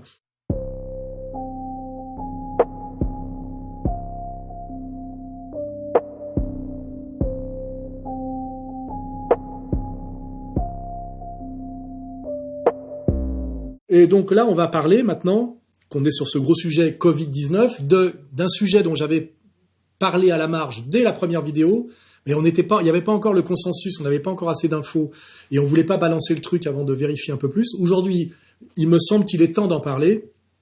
C'est la corrélation entre Covid-19 et 5G. Alors évidemment, les gens vont dire quel rapport entre une évolution de la technologie de la téléphonie, c'est-à-dire des ondes. Rappelez-vous qu'on parle toujours de ce problème de société hyper connectée par des ondes électromagnétiques, on est quand même là-dedans, et un virus. Vous pouvez aller pareil sur Internet et vérifier qu'il y a un lien, puisque la 5G est dénoncée, qui est une technologie des micro-ondes, est dénoncée comme dangereuse, parce que ces micro-ondes tellement courtes percent les cellules et favorise donc l'entrée des virus. C'est-à-dire que là où il y a de la 5G, comme d'ailleurs là où il y a des ondes dans tous les sens, ça porte atteinte à la santé physique des êtres humains. Vous avez un document du professeur Luc Montagnier, donc prix Nobel de médecine, qui explique que les basses fréquences du bruit électromagnétique ambiant déclenchent l'émission d'ondes électromagnétiques par l'ADN d'agents infectieux. Donc les virus, les bactéries qui sont présents dans le corps humain et pourraient donc contribuer à une action pathologique. Donc là, c'est un prix Nobel de médecine qui le dit et qui s'intéresse beaucoup à l'ADN et beaucoup à ce sujet-là. Je vais vous lire aussi un extrait de cet excellent livre de Florence Rolando, Les ondes, la 5G et notre santé, paru aux éditions Exuvie le mois dernier, formidable. Page 39. Lorsqu'ils sont exposés aux champs électromagnétiques, les virus, les microbes, les levures, les moisissures et les champignons se reproduisent très rapidement, plus rapidement que les cellules. Lorsqu'ils sont trop nombreux, ils forment ce qu'on appelle la flore pathogène qui affaiblit ou tue les bonnes bactéries. Or, celle-ci joue un rôle important dans la protection de la muqueuse intestinale composée d'une fragile rangée de cellules épithéliales. La muqueuse perd sa fonction de barrière entre notre système digestif et le flux sanguin, ce qui peut entraîner un affaiblissement du système immunitaire. Il y a un lien direct entre la maladie, la baisse des défenses immunitaires, une certaine souffrance psychologique et physique et la saturation de l'espace par les ondes. Si on regarde la chronologie du Covid-19, l'endroit où a démarré la pandémie, l'épidémie de Covid-19 dans la région de Wuhan en Chine, est le premier endroit en Chine où ont été implantées massivement des antennes 5G. Là où la technologie électromagnétique est la plus poussée avec la 5G, c'est là où on a le plus de gens qui développent des pathologies virales. Voilà. Je pense, si vous voulez, qu'on vit dans un environnement très différent de celui de nos ancêtres, et sans se rendre compte, enfin, on adore les ondes, on communique par les ondes tout le temps, n'est-ce pas? Mais il y a des projets encore de plus en plus importants pour que ces ondes soient encore plus autour de nous. Alors, je répète, c'est un sujet à étudier, c'est pas le rôle des ondes. On a dit, par exemple, que la ville de Wuhan était très en avance pour l'installation d'antennes 5G, n'est-ce pas? Oui. 10 000 antennes sont dans cette région. Et donc, elles ont pu contribuer au pouvoir pathogène du virus. Donc, il faut maintenant admettre et se renseigner, et comme vous avez tout le temps, puisque vous êtes confinés et que vous avez accès à Internet, et qu'Internet a quand même cet intérêt encore pour quelque temps, parce que vous avez vu qu'ils essayent, on le voit en ce moment, directement, Twitter, Facebook, enfin les GAFA essayent carrément de censurer tout ce qui pourrait être de l'ordre du complotisme sur les réseaux sociaux, et notamment de bloquer tout ce qui pourrait porter atteinte à la 5G et faire un lien entre la pandémie du Covid-19 et la 5G. Ça veut dire qu'ils ont peur que cette théorie se répande et que cette question se répande. Et en général, quand on veut bloquer quelque chose, ça me rappelle la loi Guesso, c'est qu'on n'est pas très sûr d'avoir raison. On n'est pas très très prêt au débat. C'est pas Voltaire, je ne suis pas d'accord avec vous, mais je me battrai jusqu'à la mort pour que vous puissiez vous exprimer. C'est je vais te buter avant que tu ouvres la bouche, parce que quand tu vas commencer à l'ouvrir, ça va être difficile de remonter la pente et par rapport au public de pouvoir arriver à faire penser que j'ai raison. C'est un peu ça le problème. C'est la censure. Voilà. Donc, en ce moment, on est dans la mise en place de la 5G. Et on a des témoignages, vous le savez, que le confinement permet aussi, puisque les gens sont enfermés chez eux, d'accélérer la mise en place d'antennes 5G en France, en Italie, etc. C'est-à-dire en douce. Voilà. Je crois que la ville de Bruxelles vient politiquement de s'opposer à la mise en place d'antennes 5G comme dramatiquement dangereuse pour la santé. Voilà. Donc on est encore là dans quelque chose d'éminemment dangereux, qui est cette mise en place de la 5G.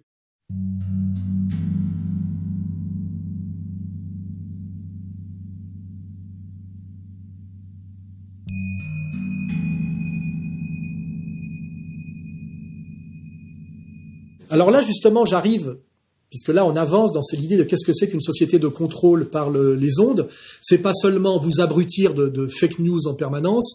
C'est pas ce travail, on va dire, qui est encore un travail primitif, d'injonction et de persuasion. Là, on est rentrer dans les cerveaux, injecter directement des pensées, vous empêcher de penser et même vous faire avoir des visions. Et là, on arrive au projet Bluebeam qu'on peut penser comme totalement délirant, mais c'était tellement délirant de penser qu'on se retrouverait en dictature du jour au lendemain par une pandémie d'un virus fantôme, et que là aujourd'hui on y est, qu'on peut peut-être se poser des questions sur la société dont parlait le théoricien du Bluebeam. C'est un Canadien qui est mort, vous regarderez sur Internet, ou David Icke, effectivement, quand on enlève le côté un peu folklorique des reptiliens, des Illuminati, on arrive au nouvel ordre mondial, et puis finalement, on trouve que tout ce qu'il annonçait depuis maintenant 20 ans est assez raisonnable. Hein. For 30 years, I've been warning people in my books and in every other way I can that this world is controlled by a cult. It's a cult that has no borders. It operates in all the, at least major countries, and in fact, all the countries in the end, and particular in those countries that dictate the direction of the world. So the cult will be at the core of the system in China. It will be at the core of the system in America, etc., etc., etc. And so what have I said in this 30 years that this cult wants? It wants to create a beyond Orwellian global state in which a tiny few people dictate to everyone else. We now have a name for them. We call them the 1%. Donc le projet Bluebeam, je rappelle ce que c'est de dire que, in fine, pour soumettre la Terre entière à cette domination oligarchique, qu'on ne peut plus leur vendre par on va dire la mondialisation heureuse, parce qu'il n'y a que des conséquences négatives à cette domination oligarchique, il faudra le rappeler. On est dans une société d'inégalité accrue, de maladies, de pauvreté, de violence. On ne peut même pas dire que cette élite serait légitime parce qu'elle gère bien la situation. Je rappelle, c'est une élite qui était d'abord parasitaire, qui est passée au pillage et maintenant qui passe pratiquement au génocide. Hein, donc il y a des vraies raisons.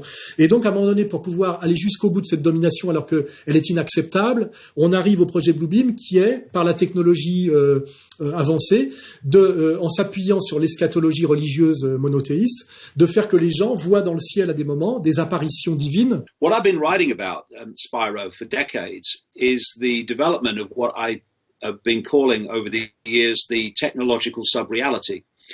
This is an electromagnetic bubble around the Earth, to which we will be connected. This is what the 5G satellites and all the poles of 5G down the road are all about. Create this cloud, as another psychopath in Silicon Valley, Ray Kurzweil, a Google executive, talks about this cloud, to which he says the human brain will be connected via AI to the cloud. And who controls AI controls human thinking in everybody. That's the idea. Et n'oublions pas que les religieux de cette communauté disent que le Mashiach va bientôt arriver, ce qu'on appelle nous notre antéchrist, hein, et qu'il va leur donner enfin le pouvoir qu'ils attendent, qui est le pouvoir sur terre, avec le nombre d'esclaves que Goy qui leur est dévolu, etc.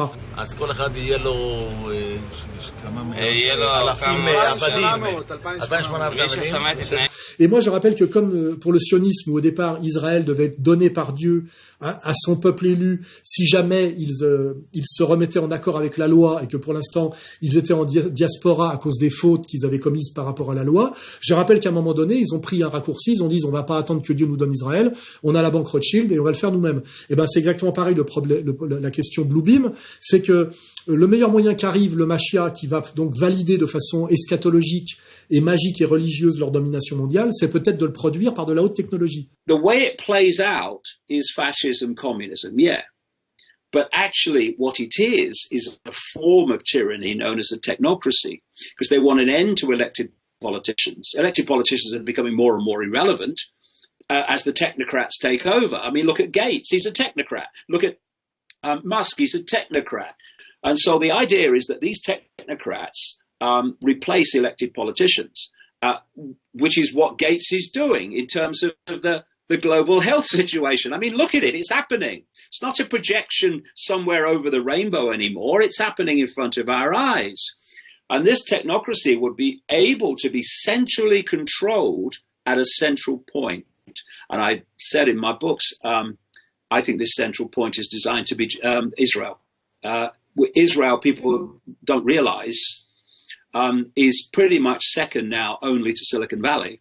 Et là, vous verrez que avec la 5G et avec la terreur mondiale imprimée par cette menace de pandémie à rebond permanent qui justifie une dictature mondiale, et avec le traçage, puçage du vaccin Bill Gates, si vous articulez tout ça, on peut très bien arriver à un moment donné, même si ça nous paraît de la fiction délirante, on peut très bien arriver effectivement à l'apothéose Blue Beam, où d'un seul coup on va entendre des voix de Dieu qui va nous dire, en gros, qu'il arrive, d'ailleurs, on a la connexion OVNI là-dedans, j'en ai parlé récemment, c'est pour ça qu'on a mis une vidéo sur le site, où on va avoir des mecs qui arrivent peut-être de la planète Mars, qui parleront hébreu et qui nous diront que nous devons que eux-mêmes, qui ont la sagesse immense que nous n'avons pas, devons accepter pour pacifier la terre en menace permanente de guerre permanente, parce que c'est la justification de la domination juive, je le rappelle, c'est pour pacifier les bêtes sauvages que sont les humains. C'est toujours pour la paix mondiale, voilà, pour réparer le monde, le tikkun anam, voilà. Et bien d'un seul coup, ça nous sera là, c'est rencontre du troisième type, c'est Spielberg, la liste Schindler s'allonge encore.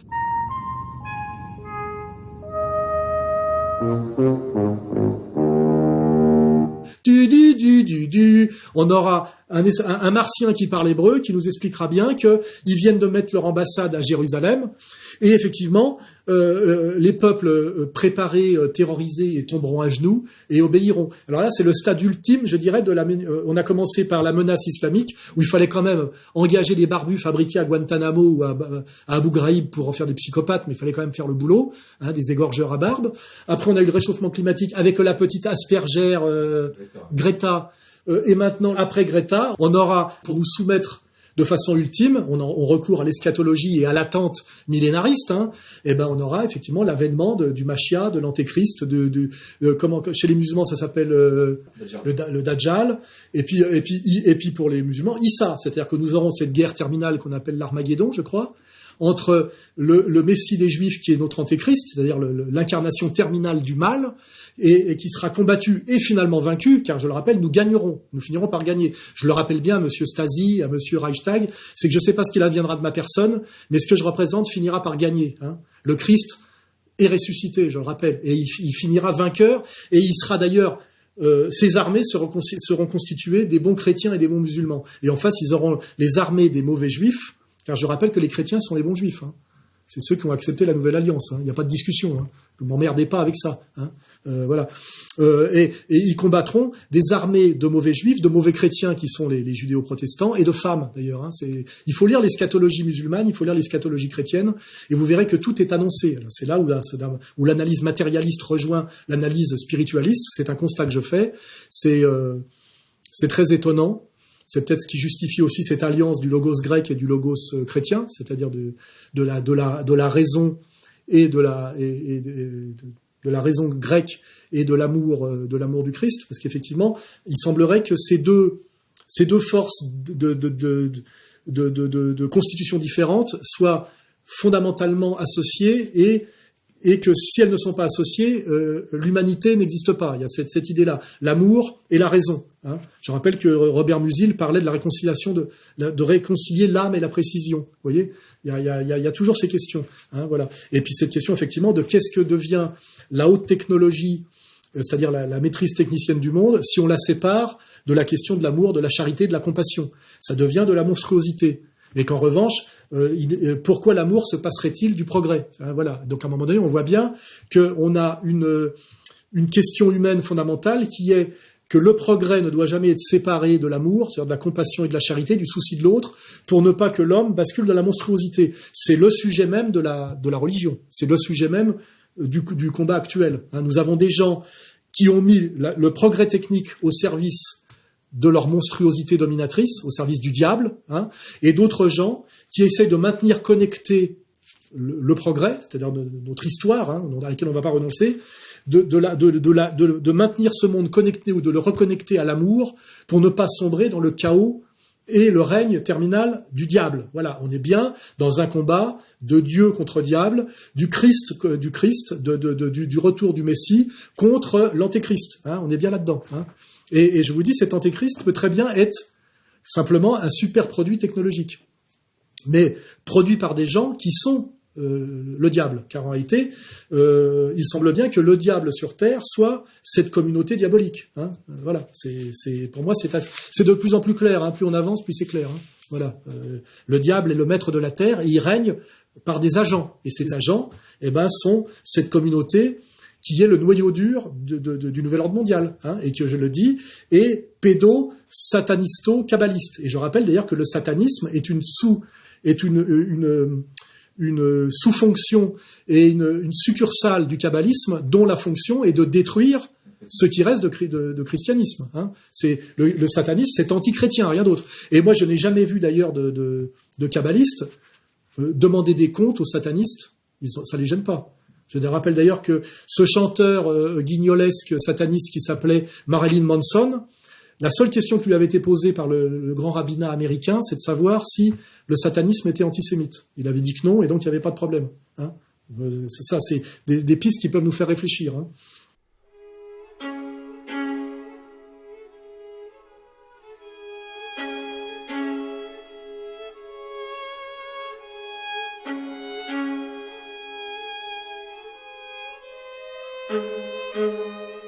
Alors après, je voudrais quand même rebondir une dernière fois sur quelque chose qui est très philosophique et très eschatologique, et qui est cette question de ce qu'on appelle le logos, dont j'ai souvent parlé. Hein. Le logos grec, c'est la raison.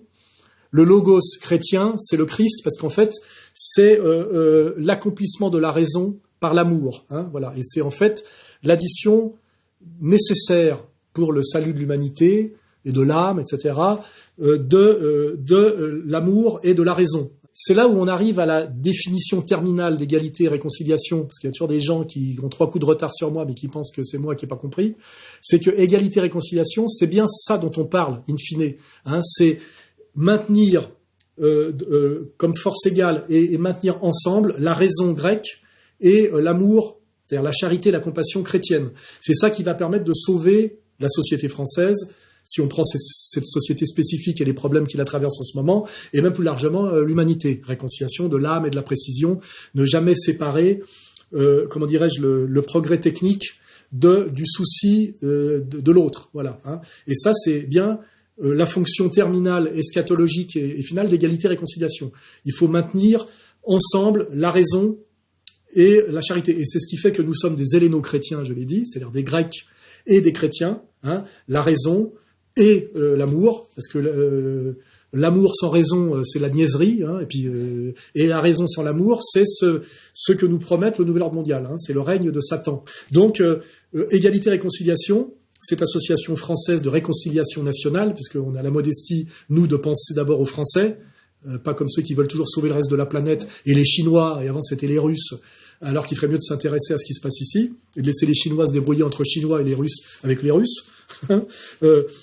La fonction d'égalité-réconciliation, c'est bien de sauver la France par, effectivement, ce maintien d'alliance fondamentale entre la raison et, on va dire, la compassion et la charité. Et ça s'appelle le thomisme, ça s'appelle l'helléno-christianisme, c'est le rôle français. Hein. C'est de rappeler, effectivement, ces humanités françaises, cette pensée française, qui est une pensée d'équilibre, une pensée de conciliation entre la raison et l'amour. Voilà. C'est spécifiquement français, c'est le génie français, c'est ce qui fait que la France est aussi la fille aînée de l'Église, c'est ce qui fait que la France a accouché des droits de l'homme qui ne sont pas les human rights de la puissance capitaliste vétérotestamentaire, anglo-américano, machin.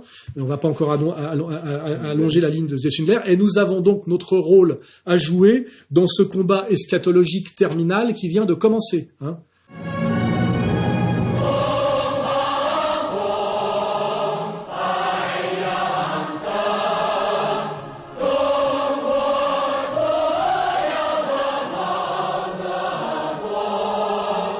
Oui, alors là, on est toujours pareil, désigner un ennemi qui a une bonne tête de méchant pour dévier les colères. Nous dire en ce moment, attention, la société de contrôle total par société de surveillance par l'électronique généralisée, avec la reconnaissance faciale, le danger nous vient de Chine. Récemment, l'Empire du Milieu a décidé de mettre la société au pas en instaurant un système de notation qui récompense ou pénalise les citoyens en fonction de leur comportement. Un système baptisé crédit social, expliqué dans une vidéo pédagogique.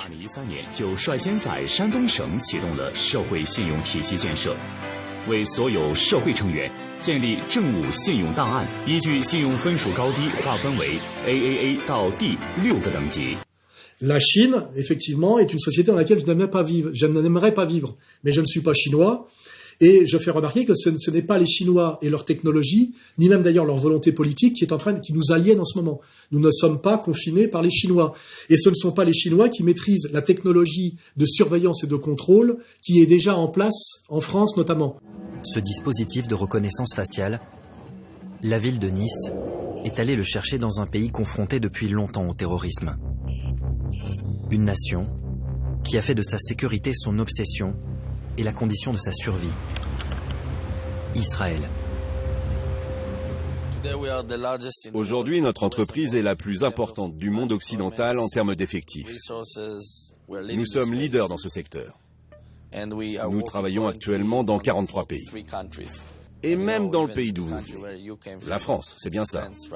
Donc, c'est pas pour rien qu'on trouve à un moment donné un des agents de la domination, un petit agent, il y a les succubes et les incubes, le petit Glucksmann, fils de son père, qui nous dit en ce moment on devrait avoir le droit d'être complotiste pour le complot chinois. Évidemment, il y a des complots interdits, des complots autorisés. C'est-à-dire qu'en ce moment, rappelez-vous la soirée thématique Arte l'autre jour sur la société de contrôle, regardez-la, c'était 10 minutes pour flatter les Israéliens de maîtriser la haute technologie de surveillance et de contrôle et de dire que c'était eux les leaders mondiaux de cette technologie, ce qui veut dire que toute la surveillance qu'on subit aujourd'hui en France, que ce soit la téléphonie, la reconnaissance faciale, c'est israélien, je le rappelle. Mais après, immédiatement, tout le reste de la soirée thématique, c'était sur le danger chinois.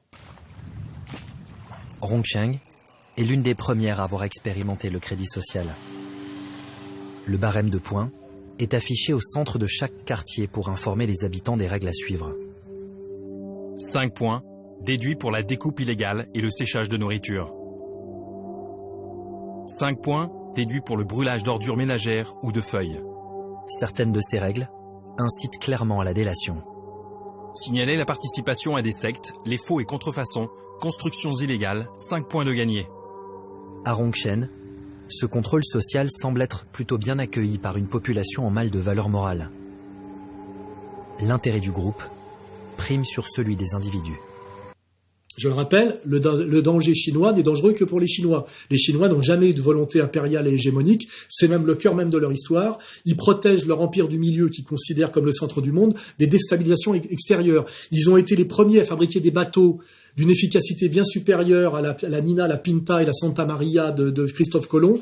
Et ils ont décidé politiquement de ne pas partir dans l'exploration transmaritime parce qu'ils avaient la prescience que c'était dangereux pour la solidité de l'empire. Et je rappelle que la destruction de l'empire chinois, c'est les Anglais, qui sont venus les détruire parce qu'ils refusaient d'intégrer le marché mondial. Et ils les ont détruits par la guerre de l'opium. Et si vous regardez qui est derrière la guerre de l'opium, on va encore allonger un peu la liste de Schindler. J'en suis désolé, mais je connais un peu très bien ces sujets-là. Et les Chinois les connaissent, je rappelle. Donc, il faut bien comprendre qu'il y a plusieurs raisons de désigner le chinois comme le danger.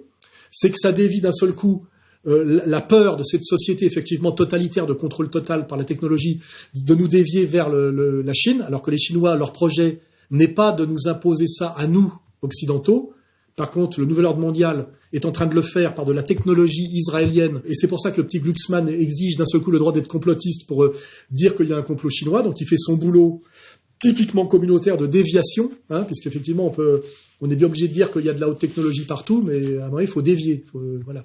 Je veux dire, l'ennemi, quand il peut plus nier qu'il y a un sujet, son truc c'est de faire porter le chapeau au dernier moment à quelqu'un d'autre.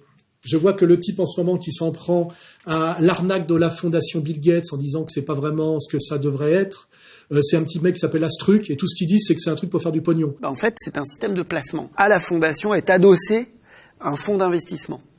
Et ce fonds d'investissement place de l'argent. Mais toute la dimension Epstein, nouvel ordre mondial, contrôle total, évidemment, ça semble lui échapper. C'est pas inutile d'aller regarder de temps en temps un peu du côté du Média ou de Plenel. C'est quoi son truc ? Mediapart. Mais en dernière instance, ils sont là pour éviter, in fine, que soit nommé l'ennemi prioritaire et qu'on combatte l'ennemi prioritaire. C'est quand même leur fonction terminale et c'est pourquoi ils rencontrent beaucoup moins d'emmerdements que moi. Est-ce que tu as un doute toi, personnel, sur l'existence des chambres à gaz.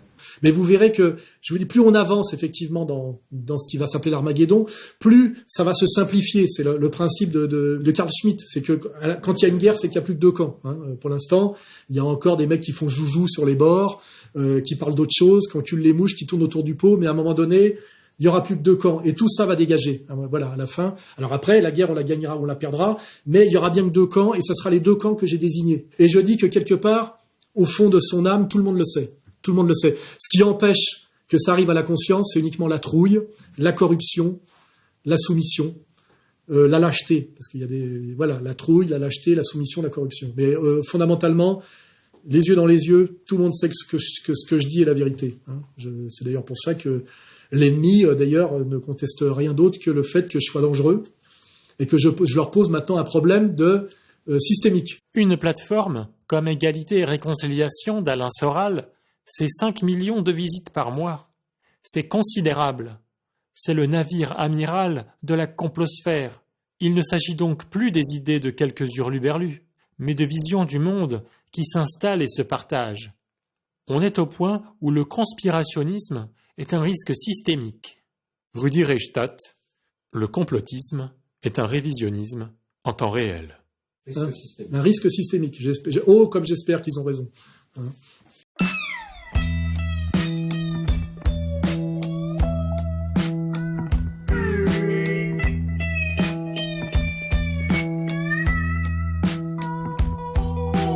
Si on comprend bien ce qui est en place, c'est que l'oligarchie mondialiste, qui est en train de détruire, au nom du Covid-19, toutes les économies libérales de type traditionnel occidental. Le nouvel ordre mondial est en train de dire, voilà, à cause du Covid-19, les économies mondiales se sont effondrées. Ça a un coût terrible qu'ils sont déjà capables de chiffrer. C'est à cause des Chinois, puisque la pandémie est partie de Chine, soit volontairement, soit involontairement.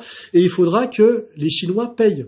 Et là, vous verrez que va se mettre en place un espèce de tribunal pénal de la haie économique ou une espèce de Nuremberg de l'économie mondiale, où on dira, on va chiffrer le coût de l'effondrement de l'économie occidentale et dire que c'est aux Chinois de payer, avec menace derrière, pratiquement, je dirais, de guerre nucléaire ou de guerre totale. Et là, on verra si Xi Jinping accepte l'embrouille, comme avaient accepté les banques suisses de se faire racketter par la puissance israélienne au nom de l'escroquerie des comptes en déshérence, parce que la menace, c'était effectivement le secret bancaire qui faisait la fortune de la banque suisse. Vous verrez qu'ils ont accepté le racket et qu'ils ont perdu quand même le secret bancaire, hein, donc il faut jamais se soumettre à cette communauté, je l'ai toujours dit. Et ils ne respectent jamais aucun contrat qu'ils ont passé avec quelqu'un qui n'est pas de chez eux. C'est écrit noir sur blanc dans leur livre sacré. Car il est interdit de voler un goy. Mais, taout goy, s'il y a eu une erreur du goy, moutar, c'est permis. D'accord, c'est ce qui a marqué dans le Shulchan Aruch. Et qui est aussi leur code moral et même leur code civil. Voilà, eux, c'est effectivement, ça fait tout à la fois. Donc, le piège là qui se dessine, c'est les économies mondiales se sont effondrées, mais par contre, la Chine va payer. Et si la Chine ne paye pas, elle se met à dos le reste du monde. Et comme en plus c'est une dictature horrible, communiste, qui persécute en plus les Ouïghours, qui d'ailleurs jusqu'à avant-hier étaient des islamistes chinois qui servaient de nervis pour Al-Qaïda, d'un seul coup, on nous demande de combattre Xi Jinping parce qu'il met dans des camps les Ouïghours. Sous couvert d'une lutte contre le terrorisme et l'extrémisme religieux, Pékin met en place un vaste plan de sécurisation de la province. Un plan qui, avec l'arrivée au pouvoir de Xi Jinping, va prendre un virage totalitaire. D'après un discours secret distribué aux hauts fonctionnaires locaux du parti, le président chinois appelle dès 2014 à lutter contre le terrorisme, l'infiltration et le séparatisme, en utilisant les outils de la dictature. C'est-à-dire que quand l'Empire a besoin que les musulmans redeviennent... Alors c'était des bons musulmans du temps, il fallait foutre en l'air l'impérium soviétique sur l'Afghanistan. Rappelez-vous que même a été mis à contribution à Hollywood, je crois que c'est Rambo 3.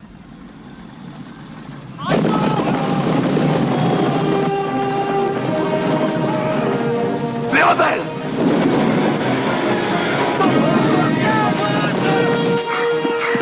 Les héros de Rambo 3, c'est les talibans, je crois. Ou peut-être l'Alliance du Nord, si on veut pas aller jusqu'aux talibans.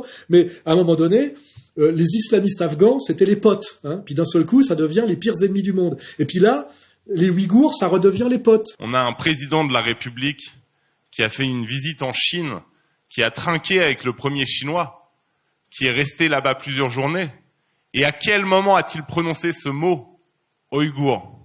À aucun moment dans aucun discours public. Alors je sais, il y avait des contrats à signer. Mais enfin, les droits de l'homme. C'est-à-dire que ces manipulateurs sont capables de virages à 180 degrés quand ils veulent, hein, ce que j'appelle les alternances fonctionnelles. Ils vous vendent, par exemple, pour dominer la France, du mondialo-gauchisme avec Cohn-Bendit et Bernard-Henri Lévy. Et quand ils voient que les Français n'en peuvent plus de ce mondialo-gauchisme, ils vous collent Elisabeth Lévy et Éric Zemmour pour vous vendre du national-sionisme. Hein, c'est ce qu'on appelle le maintien de la domination par les alternances fonctionnelles. C'est tout ça, c'est dans mon prochain livre. Hein. Vous allez voir que vous allez prendre des leçons là.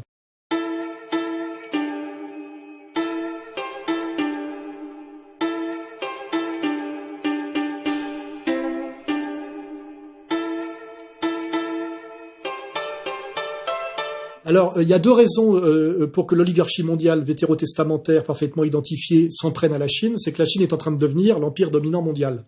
C'est clair.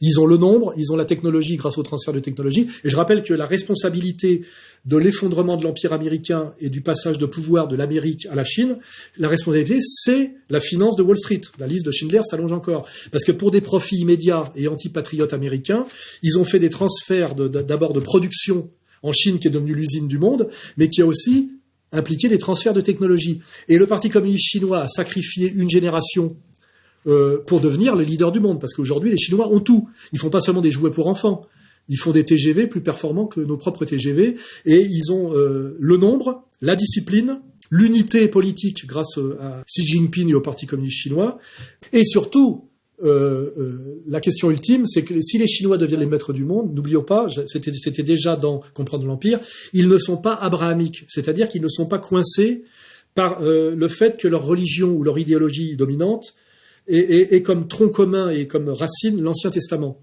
Le Chinois, comme d'ailleurs l'Indien, on en parlera plus tard parce que pour l'instant c'est pas décisif, ça peut le devenir, les Chinois c'est 1,5 milliard d'individus qui n'en ont rien à foutre, tendanciellement, je dirais, de la Shoah. Je rappelle même qu'il y a d'ailleurs que si on prend par exemple le monde des bouddhistes, je rappelle quand un bouddhiste passe devant Auschwitz, il se dit pas « Oh, quel malheur, réparation », il se dit « Il faut vraiment que ces gens-là aient fait des sacrées saloperies dans une vie antérieure pour être punis comme ils sont punis. Hein, » c'est le principe de la métempsychose et de la réincarnation. Donc, les bouddhistes, les hindouistes, comme les Chinois, quelle que soit leur obédience, ne sont pas abrahamiques, et ne peuvent pas se soumettre à la dictature shoatique, ce qui n'est pas notre cas, où en permanence on est recoincé par notre compassion chrétienne, et par le fait effectivement que on a pris avec les évangiles tout le corpus de l'Ancien Testament, et qu'en permanence on est réinfiltré, cancérisé, et que d'ailleurs tout le travail de l'Église traître effectivement, et d'essayer de finalement se détourner discrètement et progressivement et subtilement des évangiles pour revenir à l'Ancien Testament. Hein, c'est le cas de l'Église conciliaire, vous verrez. C'est même d'ailleurs ce qu'on constate par infiltration, même chez les tradis. Hein, même chez les tradis, c'est en cours en ce moment. Hein. C'est le plus grand des voleurs. Oui, mais c'est un gentleman. Il s'empare de vos valeurs sans vous menacer d'une âme. On voit très bien que le Covid-19, qui est cette boîte magique dans laquelle on met tout ce qu'on veut pour justifier effectivement une transformation politique radicale au nom effectivement de quelque chose qu'on ne peut pas attaquer politiquement, puisque ça serait de l'ordre du viral et donc du médicamenteux. C'est ça qui est génial. C'est que le politique est impuissant pour aller combattre politiquement le médical. Ça aussi, c'est un vrai sujet de réflexion sur les catégories. Hein. En sautant de catégories, on fait qu'un combattant, c'est comme un footballeur qu'on met sur un terrain de rugby. À un moment donné, ça a beau être Mbappé, il a dans le baba. Hein, voilà. Et c'est à peu près là où on en est. Alors, ce qui est sûr aujourd'hui, c'est que les conséquences politiques sur la France sont très simples. C'est qu'on est en train de transformer tous les Français en dépressifs. On est en train de les affaiblir à tous les niveaux, parce que je vois des gens qui basculent progressivement. Et aussi, on est en train de détruire toute l'économie française libre. Et là, on peut même devenir un chantre de l'économie libérale. C'est ce qu'on est en train de détruire, c'est l'économie des TPE, PME, c'est-à-dire l'économie libre. Parce que pour le reste, on voit bien que la BCE, qui est partie prenante effectivement de l'oligarchie mondiale, elle fabrique de la fausse monnaie, du faux euro, dont elle renfloue les banques qui sont, je le rappelle, en faillite depuis 2008, comme nous le dit très bien Jovanovic. Et on voit bien que aussi ce Covid-19 permet de masquer un effondrement économique qui était programmé et qui était la conséquence du délire kabbaliste de l'économie financière de BlackRock. Là, une fois de plus, la liste de Schindler va s'allonger. J'en suis désolé, monsieur Stasi, qui porte bien son nom. Hein. Et que donc, on est en train de détruire l'économie libérale française, c'est-à-dire de détruire ce que je décris, moi, dans Comprendre l'Empire, et ce que, Proudhon a bien décrit contre Marx comme la classe révolutionnaire, qui est la classe moyenne. Si on détruit la classe moyenne et qu'on ne veut pas faire crever tous les Français, qu'est-ce que ça veut dire? Ça veut dire que la BCE renfloue les banques, qui, elles, font des prêts pour sauver ce qu'elle désire de sauver. Donc on a vu que là, la première chose qu'on a décidé de sauver, c'est quoi? La Fnac Darty, qui est une société en faillite, parce que de toute façon, elle n'a plus aucune légitimité par rapport à l'évolution Internet, Amazon. Et en plus, c'est une société qui appartient à monsieur Kretinsky, qui est, je crois, tchèque. Donc on voit bien que ces banques vont renflouer qui elles veulent. Donc ça sera d'abord les too big to fall, hein, voilà.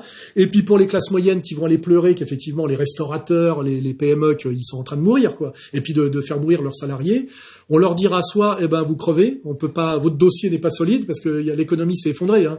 Il y a quand même là on va revenir à l'économie réelle, et en fait on était en contraction de l'économie réelle, et je crois qu'un tiers de la richesse réelle et de l'économie réelle a d'ores et déjà disparu. On n'y reviendra pas, hein. Quand on va si jamais on sort du confinement, ce qui est très très hypothétique, comme il sera relatif et conditionné, de toute façon, d'ores et déjà, l'économie française a perdu un tiers de sa réalité, ce qui veut dire qu'il y a un tiers de patrons qui aujourd'hui sont chômeurs sans droit, hein.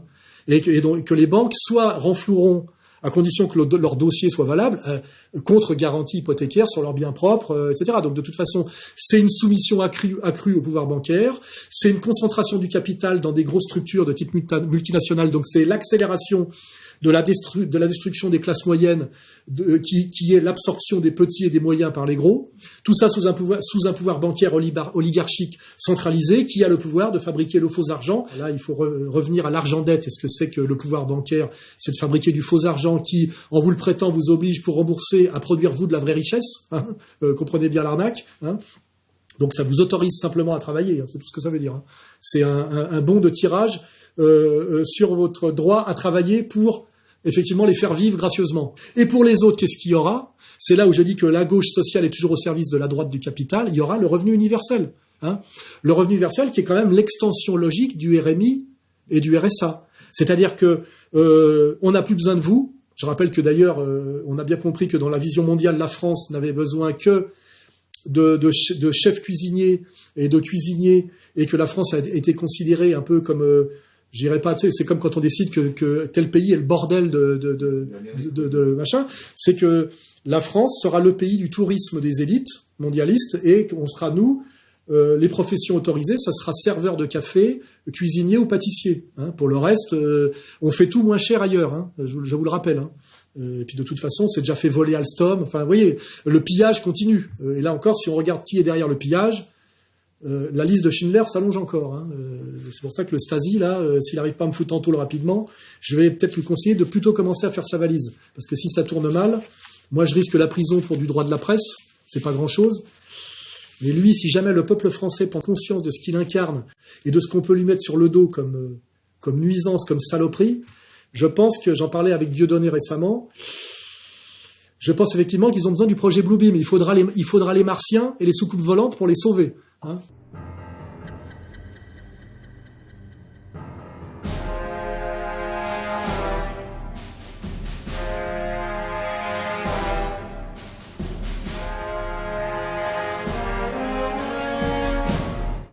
Oui, alors on voit bien que la fonction de ce Covid-19 en ce moment aux États-Unis a pour fonction immédiate d'empêcher la réélection de Trump, qui était certaine qui était certaine, par deux moyens. Déjà casser son bilan, qui était plutôt pas mal économiquement, en mettant par terre toute l'économie américaine au moment de la pré-campagne électorale. C'est pour ça dire que, comme tous les types qui résistent au nouvel ordre mondial, dans un premier temps, Trump s'est opposé totalement au confinement et a dit qu'il n'était pas question de détruire l'économie et de revenir sur le premier amendement américain pour une grippette. Well, thank you, Mr. President. Tonight you're minimizing the risk, the danger of the virus. Are you telling the Americans, except for the ones who are sick, not to change any of their behaviors? No, I think you have to always, I do it a lot anyway, as you probably heard. Wash your hands, stay clean. You don't have to necessarily grab every handrail unless you have to. You do certain things that you do when you have the flu. I mean, view this the same as the flu. Mais qu'on voit qu'après, tout l'État profond, en le menaçant d'irresponsabilité, de génocidaire, l'a ramené à la soumission dans un premier temps. After consulting with our top government health professionals, I have decided to take several strong but necessary actions to protect the health and well-being of all Americans. To keep new cases from entering our shores, we will be suspending all travel from Europe to the United States for the next 30 days. Au début, il était contre le confinement, après il s'y est soumis. Maintenant, il incite les patriotes américains à se révolter contre le confinement forcé. Il faut bien comprendre qu'il est le chef de l'État fédéral, mais que les États-Unis sont une confédération, et qu'il a contre lui les gouverneurs. Et aujourd'hui, il incite les patriotes américains de se révolter contre le confinement imposé par les gouverneurs. Et qu'est-ce qu'on voit ? On voit des images de redneck ou d'alt-right américains avec des flingues, parce qu'on n'oublie pas qu'il y a le deuxième amendement américain qui autorise de s'armer. Et que, l'air de rien, un M16, c'est plus efficace pour exiger ses droits démocratiques qu'un gilet jaune avec derrière le RIC, un papier et un crayon avec un punk à chien qui a 80 de QI, qui suit les cours du soir de ce crétin, ce naïf, puis lâche, puis soumis, comment il s'appelle, Chouard. Je ne suis pas négationniste, les chambres à gaz ont existé, ça ne fait pas l'ombre d'un doute. Le couard Chouard, qui effectivement, dont on a bien compris en fait que c'était un peu un idiot utile, parce que je veux dire, un M16, c'est mieux qu'un gilet jaune quand on veut se faire respecter. Alors on imagine que l'initiative peut venir soit d'un citoyen avec un certain nombre de signatures au sein d'Agora, soit en passant par une chambre de doléances qui trie et du coup organise les choses et débats, et organise des tirages au sort pour débattre de différents sujets. How did they come up with this number of 6 feet? I think they just pulled it out of their rear ends. Voilà, donc ce qu'il faut, c'est s'armer. Et à un moment donné, comme l'explique très bien en ce moment notre spécialiste du droit, lui, docteur en droit, Viguier, on fait une constitution après avoir fait la révolution, et on fait la révolution en prenant le pouvoir par les armes. Voilà, ça marche pas dans l'autre sens, ça ne marche jamais. C'est ce que j'explique à Chouard depuis des années.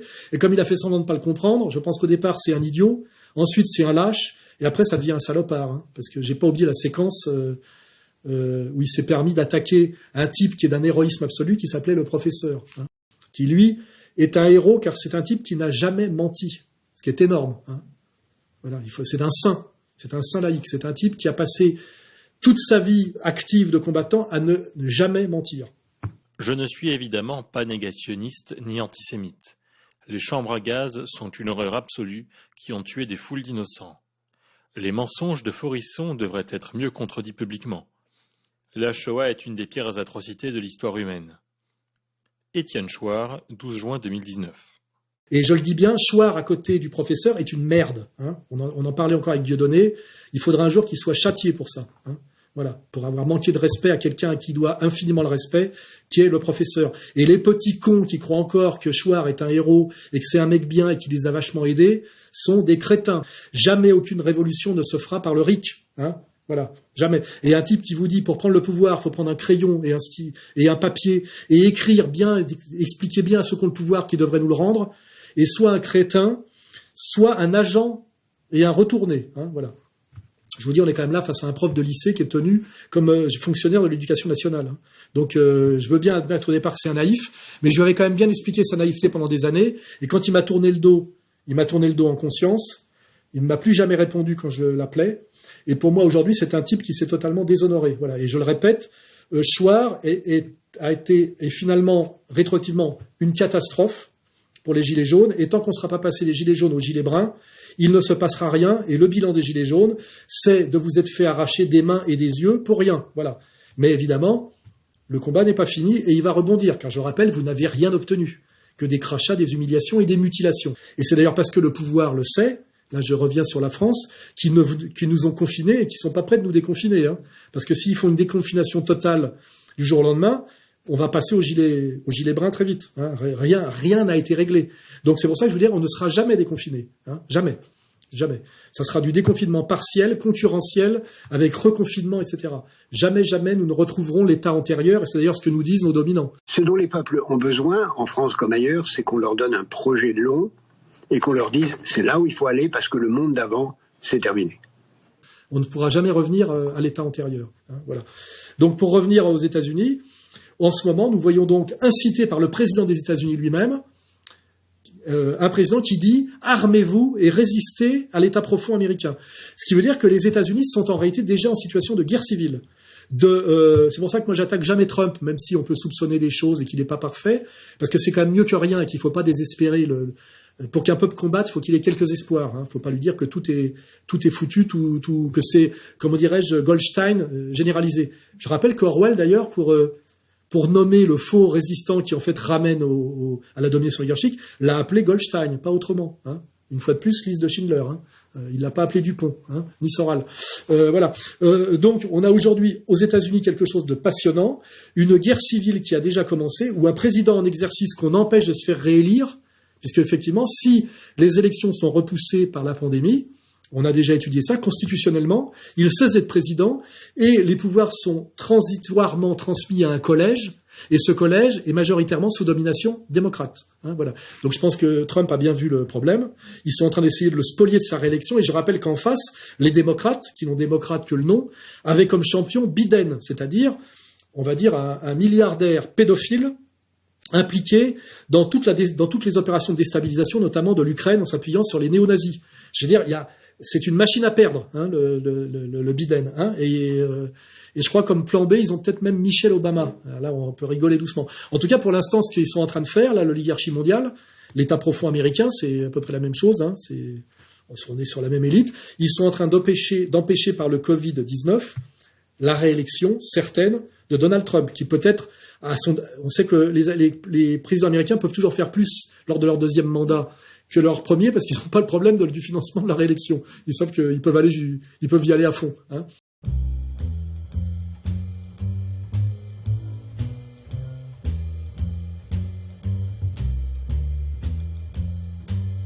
Alors la Russie, c'est pareil, on n'en entend pas beaucoup parler en ce moment dans les médias. Donc moi, je me renseigne notamment par Xavier Moreau. On a au départ un Poutine qui a bien compris que c'était un peu de la rigolade et était contre le confinement. Il s'est pris dans la gueule le pouvoir médiatique d'opposition qu'il a traité d'irresponsable et de génocidaire.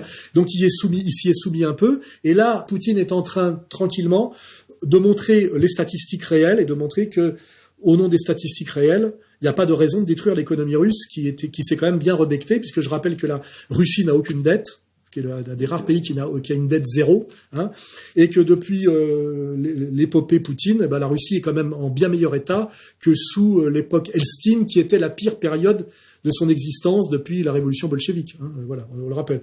Une fois de plus, je le dis, nous avons quand même, en termes d'espoir, les trois leaders des plus grandes puissances mondiales qui sont Poutine, Trump et Xi Jinping, qui sont quand même des gens qui essayent de résister à leur état profond et qui refusent le nouvel ordre mondial parce qu'ils ont vu que c'était le règne terminal de Satan.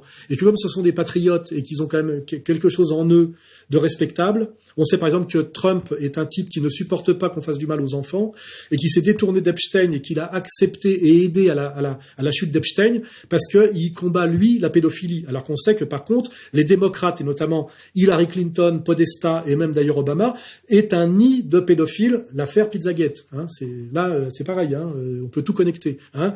On est bien sur une oligarchie pédo-satanisto-kabbaliste. Hein, voilà, c'est les trois niveaux d'articulation. Hein.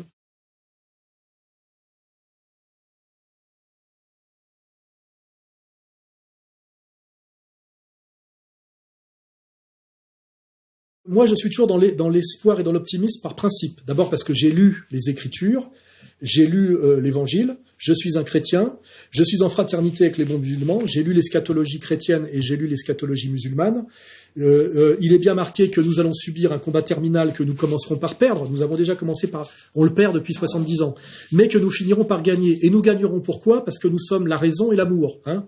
Voilà. Le Logos incarné, qui est le Christ, viendra sauver l'humanité in fine. C'est clair. Et que le diable qui règne sur la terre à travers cette communauté qui a trahi Dieu, qui a trahi Dieu pour devenir la synagogue de Satan, ces gens-là finiront par perdre, voilà. Et ça va être très au-delà du destin individuel d'Alain Soral, il faut bien comprendre. J'ai fait depuis longtemps le sacrifice de ma personne, comme le maréchal. J'ai fait depuis très longtemps don de ma personne à la France. Il n'y a pas de problème. Tout ça va se passer très au-delà de moi, et que j'ai déjà insufflé toute l'énergie combattante. Je peux disparaître. Le virus, mais le vrai virus là, il est lancé. Il est inarrêtable. On a à la tête des États-Unis, comme à la tête de la Russie, comme à la tête maintenant de la Chine, des leaders qui sont quand même des opposants, même s'ils luttent contre leur propre état profond par des concessions et des demi-décisions parfois. Ils ont quand même identifié le danger du nouvel ordre mondial. Ils en ont fait des déclarations très précises d'ailleurs, et ils luttent contre le nouvel ordre mondial. On a même de temps en temps Macron qui ose d'ailleurs des petites phrases. Alors je sais que, comme diraient certains théoriciens étrangers, nous avons nous aussi un état profond. Comme quoi lui aussi est un otage, qui sera sacrifié, je le rappelle. Donc, nous finirons par gagner, quoi qu'il arrive. Le combat a commencé. Plus nous le commencerons tôt, en nommant l'ennemi et en y allant franchement, plus nous le gagnerons vite et avec le moins de dégâts. Et même si de toute façon nous commençons par perdre et que nos défaites continuent à s'accumuler, je rappelle la citation de Mao Zedong, qui lui a gagné, j'oublie, et qui est mort dans son lit, de défaite en défaite jusqu'à la victoire. C'est la longue marche. Voilà, de défaite en défaite jusqu'à la victoire. Nous finirons par gagner. Et comme nous finirons par gagner, nous avons donc déjà gagné, puisque je rappelle que nous, les vrais, ce qui nous importe, c'est pas la vie sur terre, c'est le salut de notre âme. C'est ce qui va se passer là-haut. Les autres, là, les satanistes, le là-haut n'existe pas, tout est sur terre. Alors peut-être qu'ils vont découvrir que ça existe et que ça va mal se passer. Mais je veux dire, le problème pour eux, c'est pas ça. C'est de gagner des années de vie supplémentaires, du luxe et de la richesse avec les femmes, les honneurs, ici.